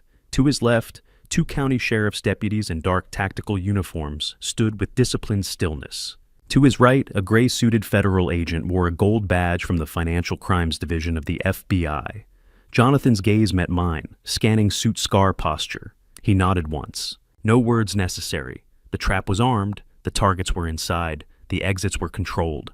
I stepped aside, holding the doors open. Justice crossed the threshold. The music continued for 3 seconds longer. Then it stopped. I moved through the foyer, past startled caterers clutching champagne trays toward the raised platform where the jazz quartet stood. Guests instinctively parted before me, conversation unraveling mid-sentence. I met the saxophonist's eyes and gave a single decisive shake of my head. Silence fell like a blade. Trenton emerged from the crowd, scotch in hand. Irritation flushed across his face. He strode toward me, unaware of the uniformed figures entering behind him. He accused me loudly of dementia, of instability, of embarrassing the family. Camille echoed his performance, suggesting medical transport, institutional care, protection from myself. He believed he commanded the room. I remained still. Then I stepped aside. Heavy tactical boots echoed across marble. Gasps rippled outward. Trenton's glass slipped from his hand and shattered. Jonathan introduced himself as counsel for Summit Commercial Holdings, the legal entity owning the estate. He declared the gathering concluded. Alcohol service halted. Musicians packed instruments. The property, he announced calmly, was now an active federal crime scene. Trenton attempted protest. Jonathan raised one hand. Silence. Deputies secured exits. The federal agent stepped forward. The kingdom dissolved. In that moment, beneath chandeliers and surveillance, surrounded by witnesses and consequence, the architect stepped fully into the light and the paper castle began to burn. I pushed open the towering double doors and stepped across the threshold of my own home. The shift from the cool, quiet night into the overheated chaos of the foyer was immediate and suffocating. Warm air heavy with perfume and roasted meat pressed against my lungs. Laughter echoed off marble and stone. Crystal chandeliers scattered light across polished floors. I did not pause. I moved forward with deliberate, unhurried steps, brushing past stunned catering staff, balancing silver trays of champagne. Their eyes flicked toward my scarred cheek and the sharp lines of my charcoal suit. But I offered them nothing, not acknowledgement, not reassurance. My gaze remained fixed on the live jazz quartet, performing in the corner of the grand living room. The saxophone wailed softly over brushed drums and upright bass. It was elegant, polished, manufactured joy. I crossed the marble floor, slowly, the echo of my footsteps cutting through the music like a blade. Conversations faltered as guests noticed me. Wealthy patrons instinctively shifted aside, forming a quiet corridor through the crowd. They took in the severity of my expression, the unflinching steadiness in my stride. I mounted the small raised platform where the musicians played. The saxophonist glanced up mid-phrase. I met his eyes and gave a single decisive shake of my head. He stopped instantly. The pianist's hands hovered above ivory keys before lowering. The bass player let the final vibration fade into nothing. Music vanished. The sudden silence was violent. An unnatural vacuum swallowed the room. Laughter collapsed into confused murmurs. Hundreds of eyes turned toward me. From the center of the crowd, the sea of tuxedos and evening gowns parted. Trenton emerged. He held a crystal tumbler of Scotch amber liquid sloshing near the rim. His face was flushed, alcohol and irritation mixing beneath his skin. He strode toward me, irritation sharpened by arrogance. His tuxedo jacket strained with his movement. He had not yet noticed the figures waiting in the shadows of the vestibule. He saw only me, the father he believed broken. He stopped 3 feet away, chest rising and falling with theatrical outrage. He raised his voice deliberately, projecting so every guest could hear. "What are you doing down here?" he demanded. His tone dripped with condescension. He asked if I had forgotten the rules. He accused me loudly and confidently of suffering from severe dementia. He declared that I was prone to unpredictable outbursts. He apologized to his guests in a voice thick with performative embarrassment. He painted himself as the exhausted, dutiful son, forced to manage a deteriorating parent. He insisted my condition had worsened, that I was unstable, dangerous. Camille slid into place beside him, diamond bracelets catching chandelier light. She crossed her arms and exhaled dramatically. "We tried," she said loudly. "We truly tried." She instructed Trenton publicly to call the private medical transport service. She announced that, for my own safety, I would need to be institutionalized immediately. The guests shifted uneasily. Trenton nodded with eagerness, stepping closer until I could smell the liquor on his breath. He ordered me to return to my room. He threatened to drag me upstairs if necessary. He called my presence an embarrassment, a burden. He smiled, cruel, assured, triumphant. He waited for me to lower my eyes, to retreat. I did not blink. I did not move. The silence thickened, amplifying every foolish word he had thrown into the air. Then I stepped aside, just once. The sound came first. Heavy synchronized footfalls striking marble. The rhythm of tactical boots echoed through the foyer. Gasps erupted around the room as 2 towering county sheriff's deputies emerged from the darkened vestibule into full light. They were not ceremonial officers. They wore dark green tactical uniforms, utility belts heavy with equipment. Their posture was rigid, deliberate.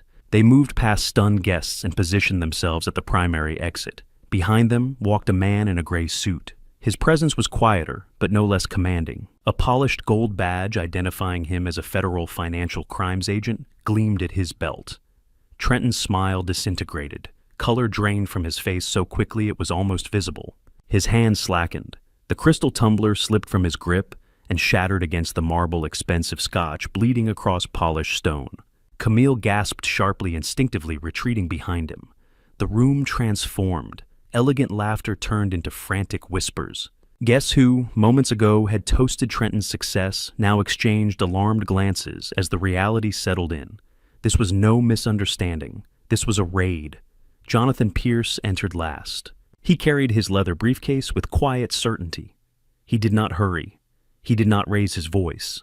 He moved through the crowd with controlled authority, as if this exact moment had already been rehearsed in his mind. He walked past Trenton without acknowledgement and stopped beside me. He unbuttoned his navy suit jacket and faced the room. When he spoke, his voice was calm, resonant, and absolute. "My name is Jonathan Pierce," he began, "Senior Corporate Counsel for Summit Commercial Holdings." The name alone shifted the atmosphere.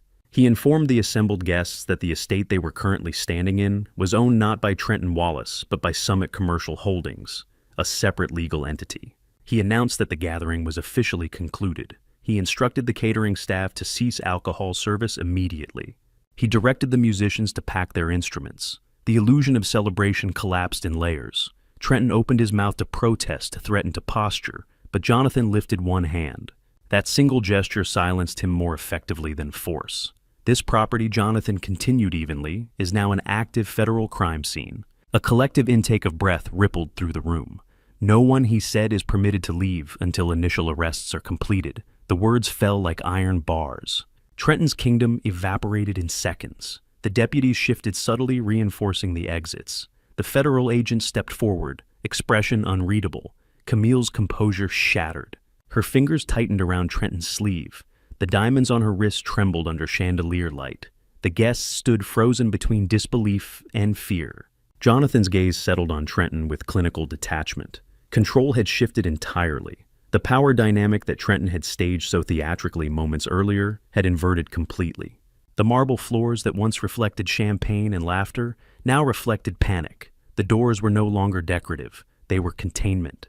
The housewarming party had become something else entirely. The slaughterhouse doors were locked, and the butchers were ready to work. Before I reveal what was inside that briefcase, if you're still with me, comment the number 65 below so I know you're standing right here with me. And just a quick note, the next part of this story includes dramatized elements for impact. Some details may not be entirely real. If that's not for you, this is your moment to step away. The silence inside the grand living room was suffocating, thick, electric, almost violent in its intensity. The live jazz quartet stood frozen near the baby grand piano, saxophone suspended mid-air drumsticks, hovering inches above taut skin. Nearly 100 impeccably dressed guests, bankers, judges, donors, socialites remained perfectly still. Champagne flutes paused halfway to parted lips. The room had been designed for applause and admiration, not reckoning. Yet reckoning had arrived. Jonathan Pierce did not hesitate. He moved with the controlled precision of a surgeon approaching a final incision. Without acknowledging the tension saturating the air, he crossed the marble floor toward the enormous 85-inch television mounted above the carved stone fireplace. From the inner pocket of his tailored navy suit, he withdrew a small matte black digital device no larger than a deck of cards. Calmly, methodically, he connected it to the auxiliary port beneath the screen. The television flickered. The dark, reflective surface shifted from silent black to a vivid crystalline blue. Trenton stood in the center of the room, as if struck by invisible force. Fragments of his shattered crystal tumbler still glittered at his polished shoes. He blinked rapidly, struggling to comprehend what was unfolding. His voice cracked as he demanded to know what Pierce thought he was doing. Pierce did not grant him the courtesy of a reply. He tapped the illuminated screen of his encrypted tablet. Instantly, the towering television mirrored his display in flawless high definition. Across the room, near the lavish open bar stocked with imported scotch and rare cognac, Howard and Cynthia finally grasped the magnitude of their predicament. The confidence they had paraded all evening, their polished laughter, their exaggerated stories of strategic investments collapsed like wet plaster. Howard leaned toward his wife, whispering urgently, fingers digging into her forearm. They began edging sideways, inching toward the glass patio doors, attempting escape beneath the guise of discretion. They did not make it far. A uniformed sheriff's deputy, broad-shouldered, immovable, stepped smoothly into their path. His leather-gloved hand closed over the chrome handle of the door. He did not speak. He did not threaten. He simply shook his head once. There would be no vanishing into the night. They turned slowly, forced back toward the glowing screen dominating the room. Jonathan pressed play. The television dissolved from blue into darkness, then into grainy black and white clarity. Night vision footage illuminated the interior of my private library with ruthless precision. Gasps rippled across the audience as the shadowed figures of Howard and Cynthia appeared on screen, moving cautiously across my Persian rug like seasoned intruders. The surround sound activated. Every whisper was audible, every breath amplified. The guests watched in stunned silence as Cynthia approached my antique writing desk. On screen, her face glowed pale beneath infrared light eyes wide with manic delight. She yanked open the heavy drawer and leaned inside. The room filled with her voice, sharp nasal, unmistakable boasting about the value of what she had found. She lifted my grandfather's solid gold pocket watch, turning it beneath the lamp, as though appraising stolen merchandise in a back alley. Her recorded words echoed through the speaker's remarks about melting down the casing, about discreet pawnbrokers downtown who asked no questions.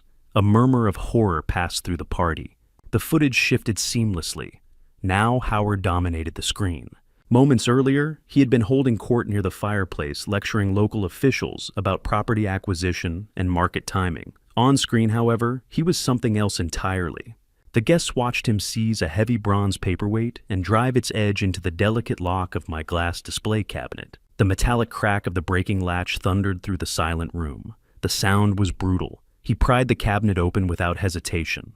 Silver coins spilled into his waiting hands, their dull gleam catching infrared light as he shoveled them into a cheap canvas tote. He chuckled under his breath, an ugly, greedy sound amplified mercilessly across the living room's premium sound system. A state senator near the front lowered his glass slowly. A prominent donor covered her mouth. There was no room for interpretation, no room for defense. The footage continued. Cynthia whispered about resale value. Howard calculated estimates aloud. Their conspiracy was not subtle, it was brazen. They spoke openly of selling heirlooms, of liquidating assets once I was properly relocated. The room felt colder. Trenton's face drained of color as the evidence unfolded in unforgiving clarity. He took a half step backward, shaking his head as if denial alone might shatter the projection. Pierce remained perfectly composed, one hand resting lightly on the tablet as the footage advanced frame by frame. The library scene transitioned to the dining room. The camera angle changed to a hidden vantage point within the chandelier. Guests now watched Howard and Cynthia seated at my formal table, spreading the stolen coins and gold across polished mahogany like pirates dividing treasure. They discussed future plans, renovations, resale strategies, profits. Once I was institutionalized, their voices were crisp, their greed unmistakable. The jazz band stood motionless instruments hanging uselessly at their sides. No one dared to breathe too loudly. In the far corner, two deputies subtly repositioned themselves. Howard's earlier laughter at the bar now seemed grotesque in memory. Cynthia's diamond earrings caught the television's reflected light as her recorded self gloated about my supposed decline. The illusion of wealth and sophistication that had wrapped this evening like silk was unraveling thread by thread. Jonathan finally paused the footage at a still frame, Howard's hand, mid-air silver coins spilling from his fingers. He did not raise his voice. He did not dramatize. The screen alone was indictment enough. In that suspended silence, reputations collapsed, masks shattered, the curated narrative of success dissolved under the glare of truth. And for the first time that evening, every guest in that grand living room understood exactly who the predators were. The public humiliation radiating through the room was palpable. The high society guests physically recoiled, shifting their weight away from Howard and Cynthia, as if the destitute in-laws carried a highly contagious, deadly disease. Pierce did not stop there.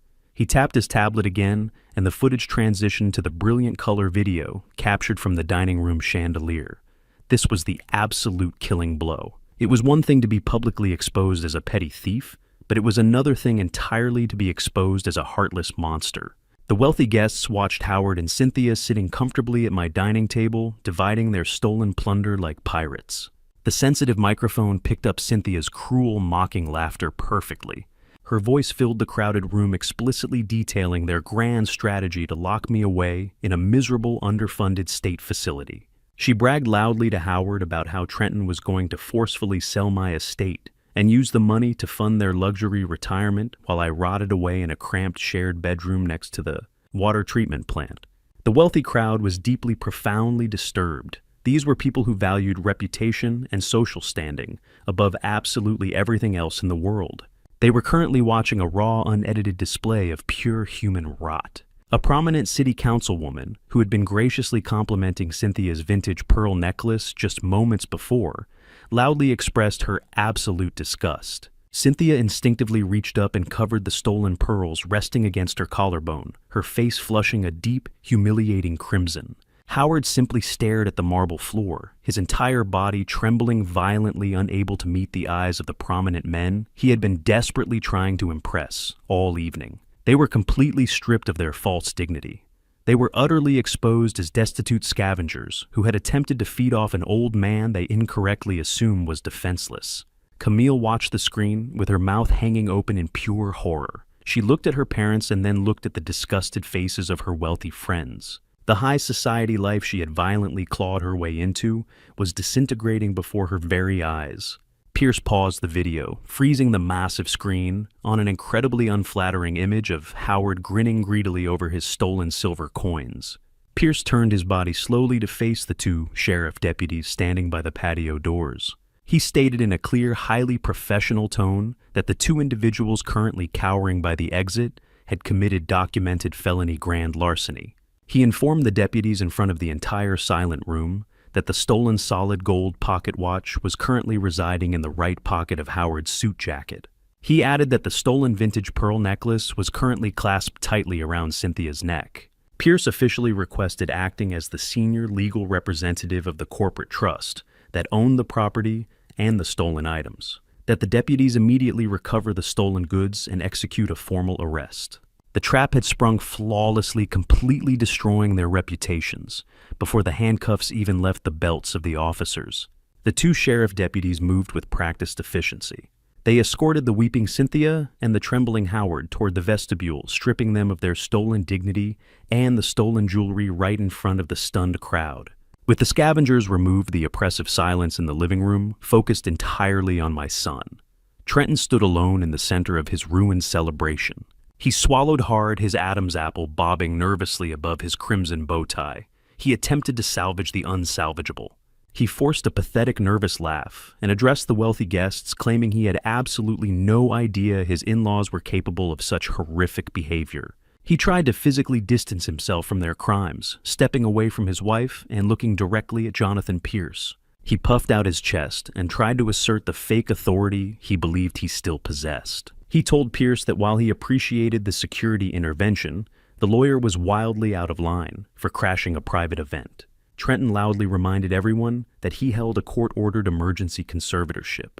He declared that he was the legal master of the estate and demanded that Pierce and the remaining federal agent leave his property immediately. Pierce did not flinch.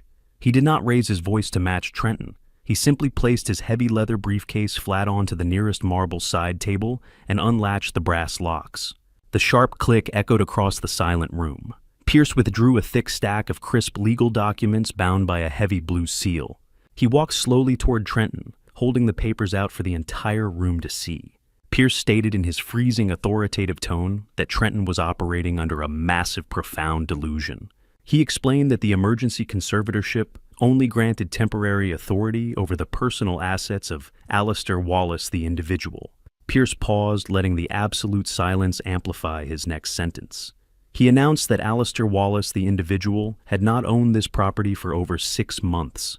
Trenton blinked rapidly, his arrogant expression faltering, as his brain struggled to process the legal terminology. Pierce handed the top document directly to Trenton. It was the master deed of the estate. Pierce instructed him to read the name of the legal owner, printed in bold black ink. Trenton looked down at the paper, his hands beginning to shake violently.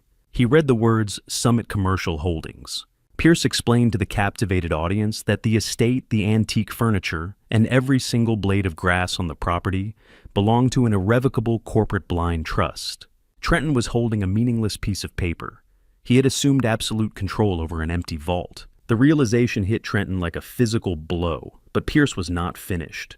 The destruction of my son required absolute total finality. Pierce reached back into his briefcase and retrieved a second highly encrypted document. It was the commercial loan agreement I had intercepted from the mailbox that very morning.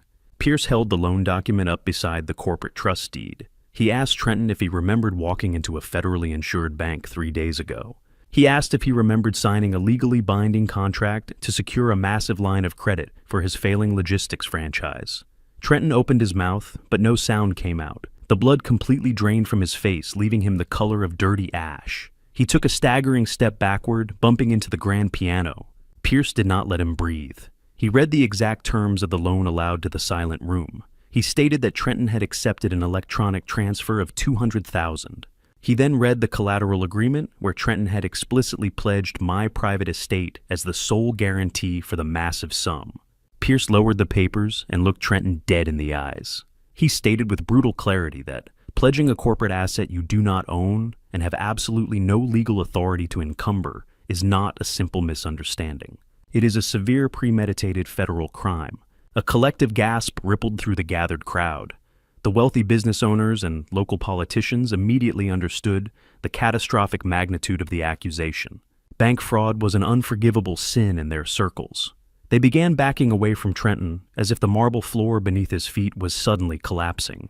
The federal agent in the gray suit finally stepped forward. He moved with the heavy, inevitable weight of the United States government. He bypassed Pierce and walked directly up to my son.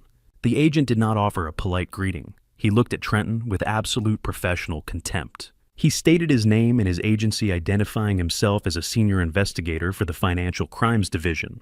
The agent announced that he was executing an immediate arrest warrant for massive bank fraud, wire fraud, and the fabrication of federal loan documents.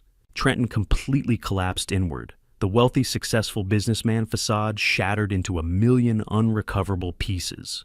He dropped the legal documents onto the floor and raised his hands in a frantic pleading gesture. He looked past the federal agent directly at me. He begged me to tell them it was a mistake. He pleaded with me to pay off the bank loan and make the federal agent go away. He called me, his father tears streaming down his face, completely forgetting the miserable nursing home brochure he had shoved under my door just hours earlier. I looked at him, my face completely devoid of any emotion. I told him that I was simply a sick, paranoid old man, and that I had absolutely no idea what he was talking about. I gave him back the exact cold indifference he had shown me when my face was bleeding at his dining table. The federal agent grabbed Trenton roughly by the shoulder, spinning him around. The agent kicked Trenton's legs apart, forcing him into a humiliating spread-eagle stance right in the middle of his own lavish party. The sharp metallic ratcheting sound of heavy steel handcuffs locking securely around his wrists echoed through the grand living room. The bespoke tuxedo jacket stretched awkwardly, pinning his arms painfully behind his back. The federal agent began reading Trenton his Miranda rights in a loud, clear voice, completely drowning out his pathetic sobbing. The high society guests watched in absolute stunned silence as the golden boy of their country club was physically restrained like a common violent criminal. His logistics company was dead. His reputation was permanently eradicated. His future was confined to a federal prison cell. The trap had closed perfectly around his neck. The heavy steel handcuffs securing my son were the final brutal reality check for the high society crowd. But my work in that grand living room was still not completely finished. Trenton was standing with his head bowed, his bespoke tuxedo twisted awkwardly around his restrained arms, weeping openly as the federal agent read him his rights. The guests were completely silent, paralyzed by the sheer magnitude of the legal destruction happening right in front of the catering tables. I turned my back on my sobbing son and shifted my focus entirely to my daughter-in-law. Camille was standing near the towering floral arrangements, her face pale and her eyes wide with frantic terror. She was watching her husband, the supposedly brilliant entrepreneur, being processed as a federal criminal. She slowly realized that without his fabricated income, her entire luxurious lifestyle was actively evaporating into thin air. She looked at me, hoping to find a shred of the weak, compliant old man she had bullied for years. She found only the cold, unyielding stare of the architect who had engineered her absolute ruin. I walked slowly across the polished marble floor, closing the distance between us. The crowd parted instinctively, giving me a wide, unobstructed path to the woman who had violently scarred my face just 3 days earlier. I reached inside the breast pocket of my charcoal suit and withdrew the crisp-sealed envelope Jonathan Pierce had prepared for me. I held it in my right hand, feeling the heavy premium paper. I stopped exactly 3 feet away from her, standing outside the physical boundary mandated by her strict bail conditions. I did not raise my voice, but the absolute silence of the room ensured that every single wealthy guest heard my words perfectly. I asked Camille if she truly believed her husband was a self-made millionaire, I asked her if she honestly thought the failing logistics franchise he ran could actually afford the diamond bracelet she was currently wearing or the luxury sports cars sitting in my driveway. Camille stared at me, her mouth opening and closing like a suffocating fish. She could not comprehend why I was asking her about their finances while her husband was in handcuffs. I did not wait for her to formulate a pathetic lie. I turned slightly so the captive audience could hear the final devastating truth. I announced that 5 years ago, I had quietly purchased the massive commercial warehouse complex that housed Trenton's entire operation. I revealed that I was the anonymous corporate landlord operating entirely behind the walls of Summit Commercial Management. I explained to the shocked crowd of local politicians and business owners that the actual market rent for that massive facility was $40,000 a month, but I had secretly allowed my son to pay only $8,000. I stated clearly that every single month for half a decade, I had personally subsidized their arrogant, lavish lifestyle to the tune of $32,000. I told Camille that she was not a high society queen. She was the unknowing recipient of my silent, exhausting charity. The absolute humiliation hit Camille with the force of a physical blow. The wealthy friends she had desperately tried to impress were now staring at her with profound, unvarnished pity and disgust. The illusion of her superiority was completely permanently shattered. I held out the heavy sealed envelope and dropped it onto the marble floor directly at her expensive designer heels. I told her that the envelope contained the immediate and absolute termination of the commercial warehouse lease. I explained the strict morality clause buried deep within the contract her foolish husband had signed.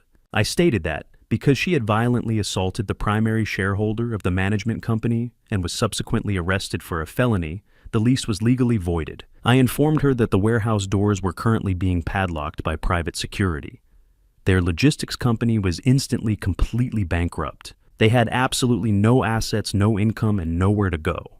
Camille looked down at the white envelope resting on the floor. Her mind could not process the absolute totality of her destruction.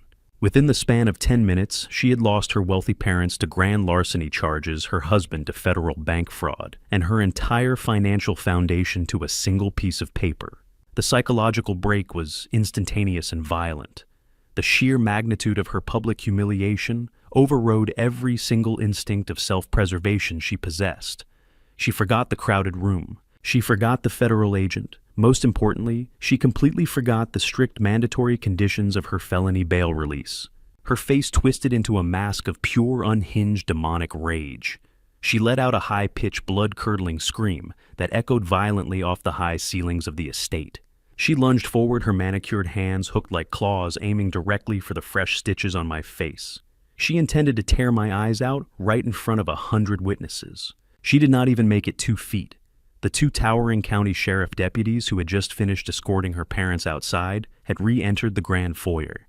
They reacted with terrifying speed and absolute overwhelming force. Before Camille could even brush the fabric of my suit, one deputy hit her from the side, tackling her violently to the hard marble floor. The impact was sickeningly loud. The crystal champagne flutes on the nearby tables rattled violently. Her expensive designer gown tore instantly, and the heavy diamond bracelets she had paraded around all evening snapped, sending loose diamonds scattering across the polished stone. The second deputy dropped his heavy knee squarely onto her back, pinning her firmly against the floor. He grabbed her wrists and twisted them painfully behind her back, pulling out a fresh pair of heavy steel handcuffs. The metallic ratcheting sound echoed for the second time that night. The deputy leaned down, placing his face inches from her ear. He announced in a booming voice that she was under immediate arrest for the blatant violation of her felony bail conditions and for attempting to assault a protected victim. He stated that her bail was permanently revoked, and she would be transported directly to the maximum security county jail to await her trial behind bars. Camille thrashed wildly against the marble floor, screaming obscenities and crying hysterically, completely ruining her expensive makeup and her fragile high society reputation. She was dragged to her feet by the 2 massive officers, her dress ruined, her dignity gone, and her freedom permanently erased. I stood perfectly still, adjusting the cuffs of my bespoke suit, watching the deputies drag my violently screaming daughter-in-law out the front doors and into the cold, dark night. The eviction was complete, and the poison was finally purged from my home. The flashing red and blue lights of the police cruisers painted the high ceilings of my grand foyer. I stood perfectly still, watching the heavy vehicles back out of my winding driveway and disappear into the dark night, carrying my son and daughter-in-law toward their new reality. The luxurious housewarming party had completely evaporated. The wealthy guests had fled the moment the federal agent produced his handcuffs, leaving behind half-eaten plates of caviar and shattered glass. The live jazz band had packed their instruments and vanished through the service exit. The only people remaining in the vast, silent living room were Jonathan Pierce, myself, and the two terrified scavengers who had orchestrated this entire nightmare. I turned away from the open front doors and locked my eyes onto Howard and Cynthia. They were huddled together near the cold stone fireplace, trembling like frightened mice caught in the glaring light of a trap. Their stolen confidence had been entirely stripped away. Cynthia was clutching the collar of her cheap cardigan, where my late wife's vintage pearl necklace used to rest. Howard was staring at the marble floor, his hands empty and shaking. They had watched their daughter dragged away screaming, and their son-in-law arrested for federal bank fraud. They knew with absolute certainty that they were standing at the edge of their own total destruction. I walked slowly toward them, my leather shoes clicking sharply against the polished stone. I stopped just a few feet away, allowing my imposing presence in the bespoke suit to completely dominate their shrinking figures. I did not raise my voice. I spoke with the cold, calculated precision of a judge delivering a final sentence. I told them that the solid gold pocket watch and the silver coins they had attempted to steal belonged to a corporate trust insured for millions of dollars. I explained that stealing from that trust constituted a massive felony carrying a mandatory state prison sentence for grand larceny. Cynthia began to sob, a pathetic high-pitched sound of pure desperation. She opened her mouth to beg for forgiveness, to claim it was all a terrible misunderstanding. I raised a single finger, silencing her instantly. I told her that I had absolutely no interest in her tears or her pathetic excuses. I raised my left arm and pulled back the crisp white cuff of my shirt, exposing the face of my luxury watch. I told them they had exactly 10 minutes. I instructed them to walk up the stairs to their luxurious guest suites and pack only the cheap plastic suitcases they had dragged into my home. I stated clearly that if they attempted to take a single towel, a single piece of silver, or a single bottle of wine, the sheriff deputies waiting at the end of the driveway would be summoned immediately. I promised them that if they were still standing inside my home when the minute hand struck the quarter hour, I would personally hand the high-definition surveillance footage to the district attorney. And I dropped my arm and pointed toward the grand staircase. The 10-minute warning had begun. They did not hesitate. They scrambled toward the stairs, tripping over each other in their desperate, frantic rush to escape the slaughterhouse they had helped build. 6 months passed with the quiet, inevitable speed of a turning season. The grand living room of my estate had long been cleaned of the shattered glass and the lingering smell of expensive champagne. Today, the walls surrounding my family were not made of carved stone and silk wallpaper. They were made of thick concrete and bulletproof glass inside the federal courthouse located downtown. I sat perfectly still in the back row of the gallery, wearing my heavy charcoal suit. The air in the courtroom was incredibly sterile and cold. There were no caterers serving caviar, and no jazz bands playing soft music to mask the tension. There was only the heavy absolute reality of the legal system preparing to crush the arrogance of my son and his wife. The silent adjustment I had set into motion half a year ago was finally reaching its ultimate legal conclusion. Camille was brought into the courtroom first. The physical transformation was absolute and devastating to witness. The stunning high society queen, who had paraded around my home in a designer gown and stolen diamonds, was entirely gone. She was wearing a loose-fitting bright orange state-issued jumpsuit. Her hair was pulled back tightly, and her face was devoid of the expensive makeup she used to project her superiority. She stood before the state judge, her shoulders slumped forward. The judge did not care about her previous social standing or her wealthy country club friends. He looked down from his high wooden bench and read her final sentence with absolute mechanical precision. He explicitly cited the traumatic nature of her unprovoked physical assault upon an elderly family member. He then highlighted her profound arrogance in violating the mandatory bail conditions right in front of federal law enforcement officers. For these blatant criminal acts, Camille was sentenced to 3 full years in the state penitentiary. She did not scream or fight this time. Her spirit was completely broken. She simply closed her eyes as the heavy metal cuffs were locked around her wrists once again. The deputies led her away through a heavy, secure side door, erasing her from polite society entirely. Trenton was escorted into the federal courtroom an hour later. He looked like a hollowed-out shell of the arrogant entrepreneur who had tried to lock me away in a miserable asylum. His skin was pale, and he had lost a significant amount of weight during his time in the county holding facility. He stood before the federal magistrate, staring down at the polished wooden defense table. The federal prosecutor laid out the undeniable facts of the case, presenting the fraudulent medical injunction and the forged commercial loan documents. The federal judge addressed Trenton directly, stating that his crimes were an act of profound, calculated malice against his own father. The judge emphasized that pledging a corporate asset he did not own was a direct attack on the integrity of the federal banking system. The heavy wooden gavel struck the sounding block with a loud cracking sound. Trenton was sentenced to 5 years in a federal correctional facility. There was no leniency offered and absolutely no option for early parole. Just before the federal marshals pulled him away, he turned around and looked directly at me. He was desperately searching for a single ounce of sympathy or regret in my eyes. I gave him absolutely nothing. I simply held his gaze until he was forced to turn away and walk through the secure door to begin his half-decade of concrete isolation. I walked out of the massive courthouse and stepped into the warm afternoon sun. Jonathan Pierce was waiting for me on the wide stone steps, holding a final legal dossier. He handed me a single sheet of paper detailing the final fate of Howard and Cynthia. They had narrowly avoided a state prison sentence by agreeing to a massive financial restitution plan for the grand larceny charges. The aggressive repayment schedule ordered by the court had instantly and completely bankrupted them. The prominent local politicians and wealthy friends they had tried so hard to impress had permanently blacklisted them from their social circles. They were now living in a dilapidated, rusted trailer located in a miserable, dusty park on the absolute farthest edge of the county. They were completely destitute, surviving on meager government rations and turning entirely against each other in their shared misery. The scavengers had finally run out of things to steal and were left with nothing but the bitter consequences of their own boundless greed. A week after the sentencing, I drove out to the industrial edge of the city.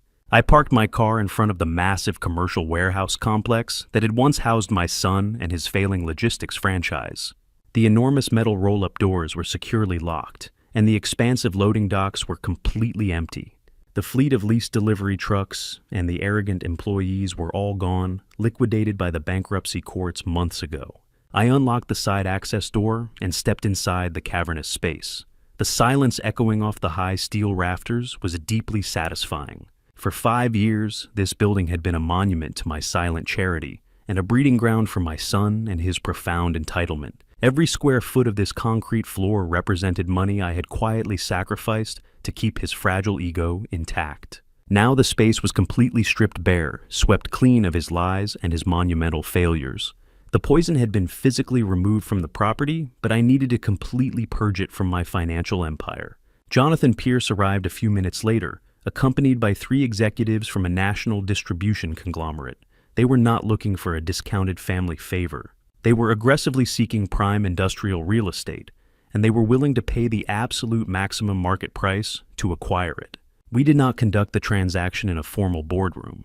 We stood right there on the cold concrete floor of the empty warehouse, using a heavy wooden shipping crate as a makeshift desk.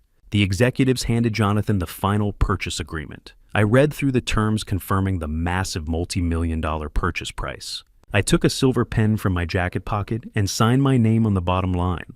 I officially transferred the ownership of the building, severing my final physical tie to the location of my son and his ultimate betrayal.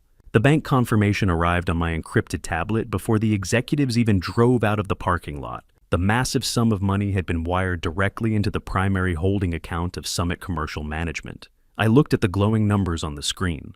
It was a staggering amount of capital, but I felt absolutely no desire to reinvest it or add it to my personal wealth. That money felt heavy and deeply tainted.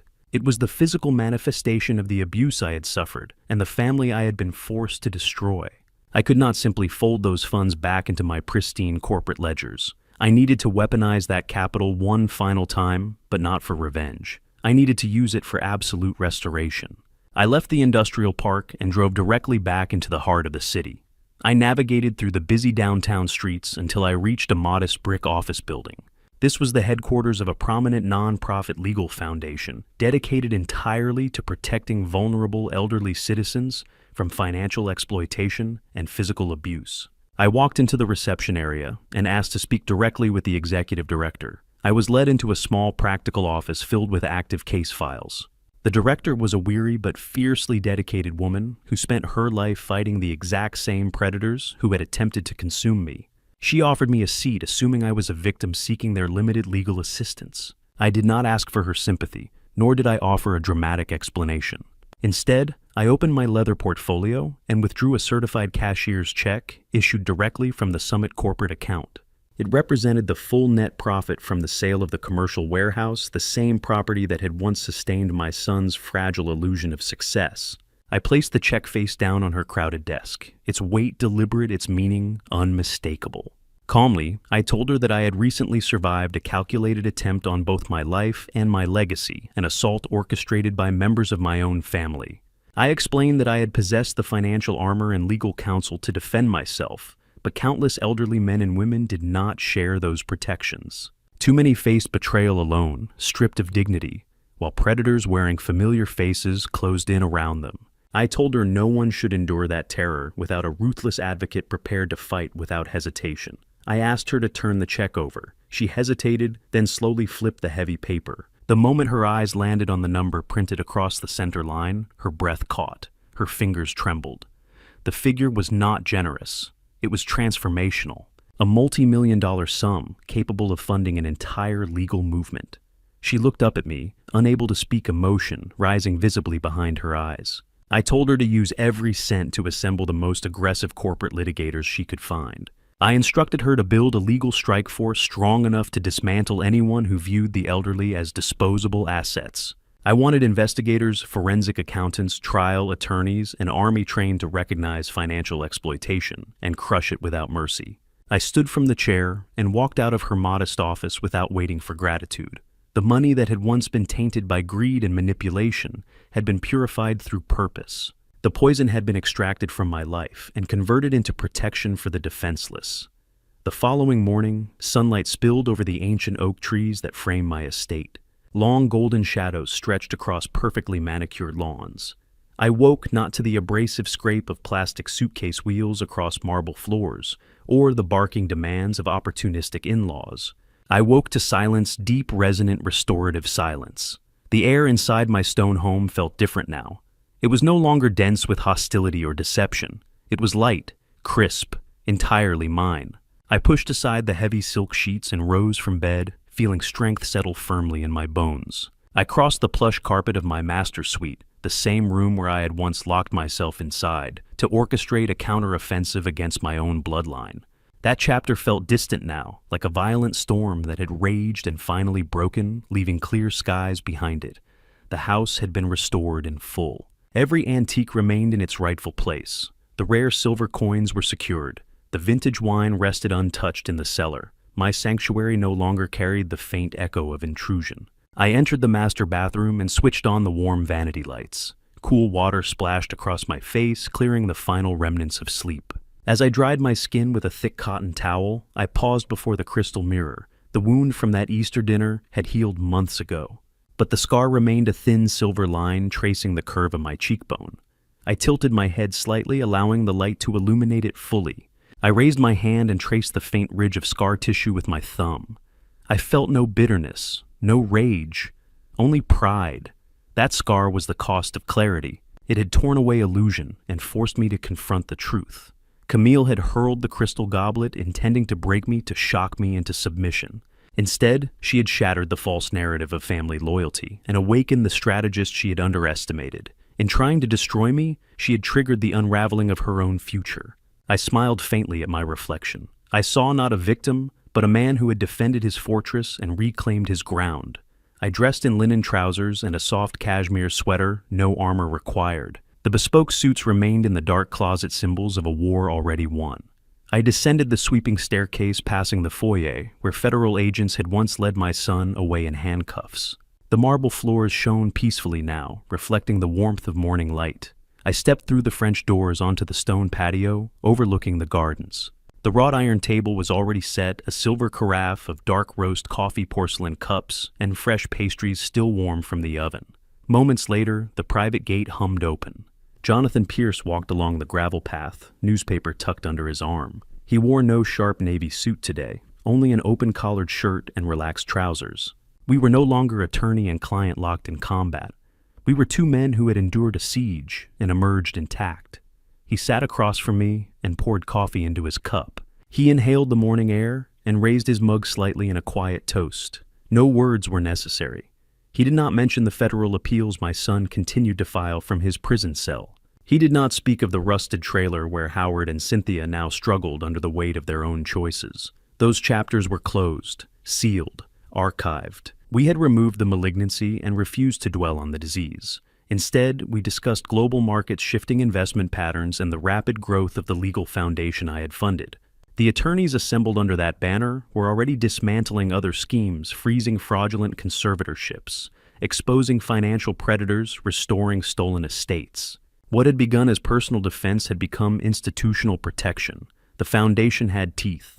We fell into comfortable silence, listening to wind moving gently through the oak leaves. I lifted my coffee and took a slow sip, savoring its depth and warmth. Across the lawn, two bluebirds settled on the edge of the stone fountain, their wings flashing in the sunlight. Peace had returned, not the fragile peace of denial, but the earned peace of resolution.